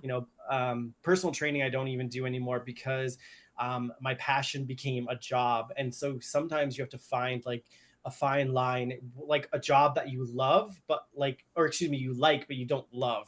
And so I've been kind of having to work around that with my real job as far as like real life jobs. So my again, sorry to just reiterate, I'm just would like to find a job that like isn't going to completely make me stressed or anxious or giving me anxiety, so then I don't even have the energy to stream. So that's just what I'm doing right now. As in regards to streaming, I would like to get better at breaking my whatever trauma or insecurities I have, that I don't talk anymore. Like again, someone like your stream, I feel like you're a completely safe space for someone like myself, and I'd like to talk in it more often and contribute or like comment on things. It's just been very difficult to like uh, beat my brain. Beat like Yeah. to beat that, and so I would like to work on that in general because there are people's streams that I like, I have on lurk, and I would like to say things and I don't because I don't know. I guess sometimes I'm scared. So I still have healing to do, and in regards to streaming or Twitch in general, I would like to work on those things more, because I do care about people. I don't think people, I would like to show that more often. Mm-hmm. So I would like to work on myself in regards to Twitch of being a little bit more of myself and not feeling like I have to isolate to protect myself. So Yeah. It's hard to be trusting when you've been burned. That's hard. And I think that, you know, the more, and this is difficult for everyone, I think, but like the more that you can just be patient with yourself, I think the better, because it'll happen when it happens, you know? mhm. Yeah. Yeah. Yeah. At this Well, time, I just want to, I'd like to plug you. I know you're gonna like plug me or whatever, but like if you follow me and you're here because of me, like Abbers is kind of my secret safe spot. I don't really tell people when I like someone a lot. I rarely tell them like shout out often or whatever because like I'm like, oh, I can hide here. So like Abbers is like my hidey hole. So if you don't know mm, her, please, like, you're genuinely one of my favorite people, and I like get excited when I see you going live. So I appreciate you having me because I just knew we would vibe easily, like talking about everything. So yeah. if you're my friend or my community, please consider following Abbers. She streams mostly WoW and occasionally do a Mario role Mario, playing. whatever. I'm variety in that WoW is my like go to. But it just kind of depends And on I the love mood that and for what's you. And then you happening. burn Yeah. out and you're like, meh. Totally. Yeah, I Like was very everyone burnt with out on WoW. WoW, and now I'm like back in it, all thanks to Zangra Marsh, man. But yeah. So yeah, Yeah. I just want to, yeah. So thank you very much for the opportunity, but Yeah. it's a pleasure. Thanks for being here. I really appreciate it. Well, with that, we're going to go ahead and end on a 10 question questionnaire Oh inspired gosh, by okay. James Lifton, Bernard Pivot, and CJ the X. Just Okay. breathe. It's fine. I'm ready. Just quick and dirty, top of your head, will-powered. Okay. Which game or activity do you love to stream the most? Cozy. Which game or activity do you hate to stream the most? Scheduled. What turns you on creatively, spiritually, or emotionally? Authenticity. What turns you off creatively, spiritually, or emotionally? Bullies. Which streamer would you like to meet most in real life? Oh, I don't. That's like asking me my celebrity streamer. You know what? I'd enjoy you. I don't have a prefabricated answer for that. And Yeah. you're a good friend. I would like to meet you. I'd Okay? love to meet you. We'll make it happen. What's something you would like to try on stream but never have? DJing. I Oh. actually used to have a soundboard, or not soundboard, a mix table. I actually sold it last year before I moved, but I like, long story short, like, it was just, most DJs, like, they have like their whole screen is them, and I was like, I couldn't get over that, and I was like, I don't know if I'll ever DJ, but I'd like to DJ and like Okay. share with people my music. Nice. Okay. What's something you would never want to do on stream? Eat something that I don't like for money. Why do you go live? For my friends and the community. Follow up. Why do you really go live? For myself. All right, final question. You're on your deathbed. You know exactly how much time you have. You have any and all resources available to you. Money doesn't matter. Viewer count doesn't matter. None of that matters. What do you do for your final stream on Earth?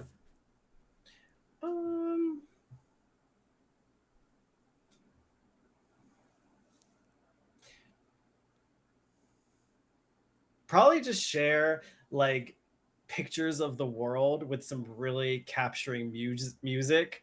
Like, I was actually just like, the other day I was just outside or like driving or something. I was like, this world is so beautiful. Like, even the the not so whatever. It's just like nature. We have such a beautiful world, and you can like, I feel like I'm a poster boy for National Geographic or something, but like, yeah, I'd like to like share like videos or pictures of the world with like euphoric music to me, or something that helps inspire and makes people realize or understand that the world we live in is actually gorgeous. So I love that. That's great.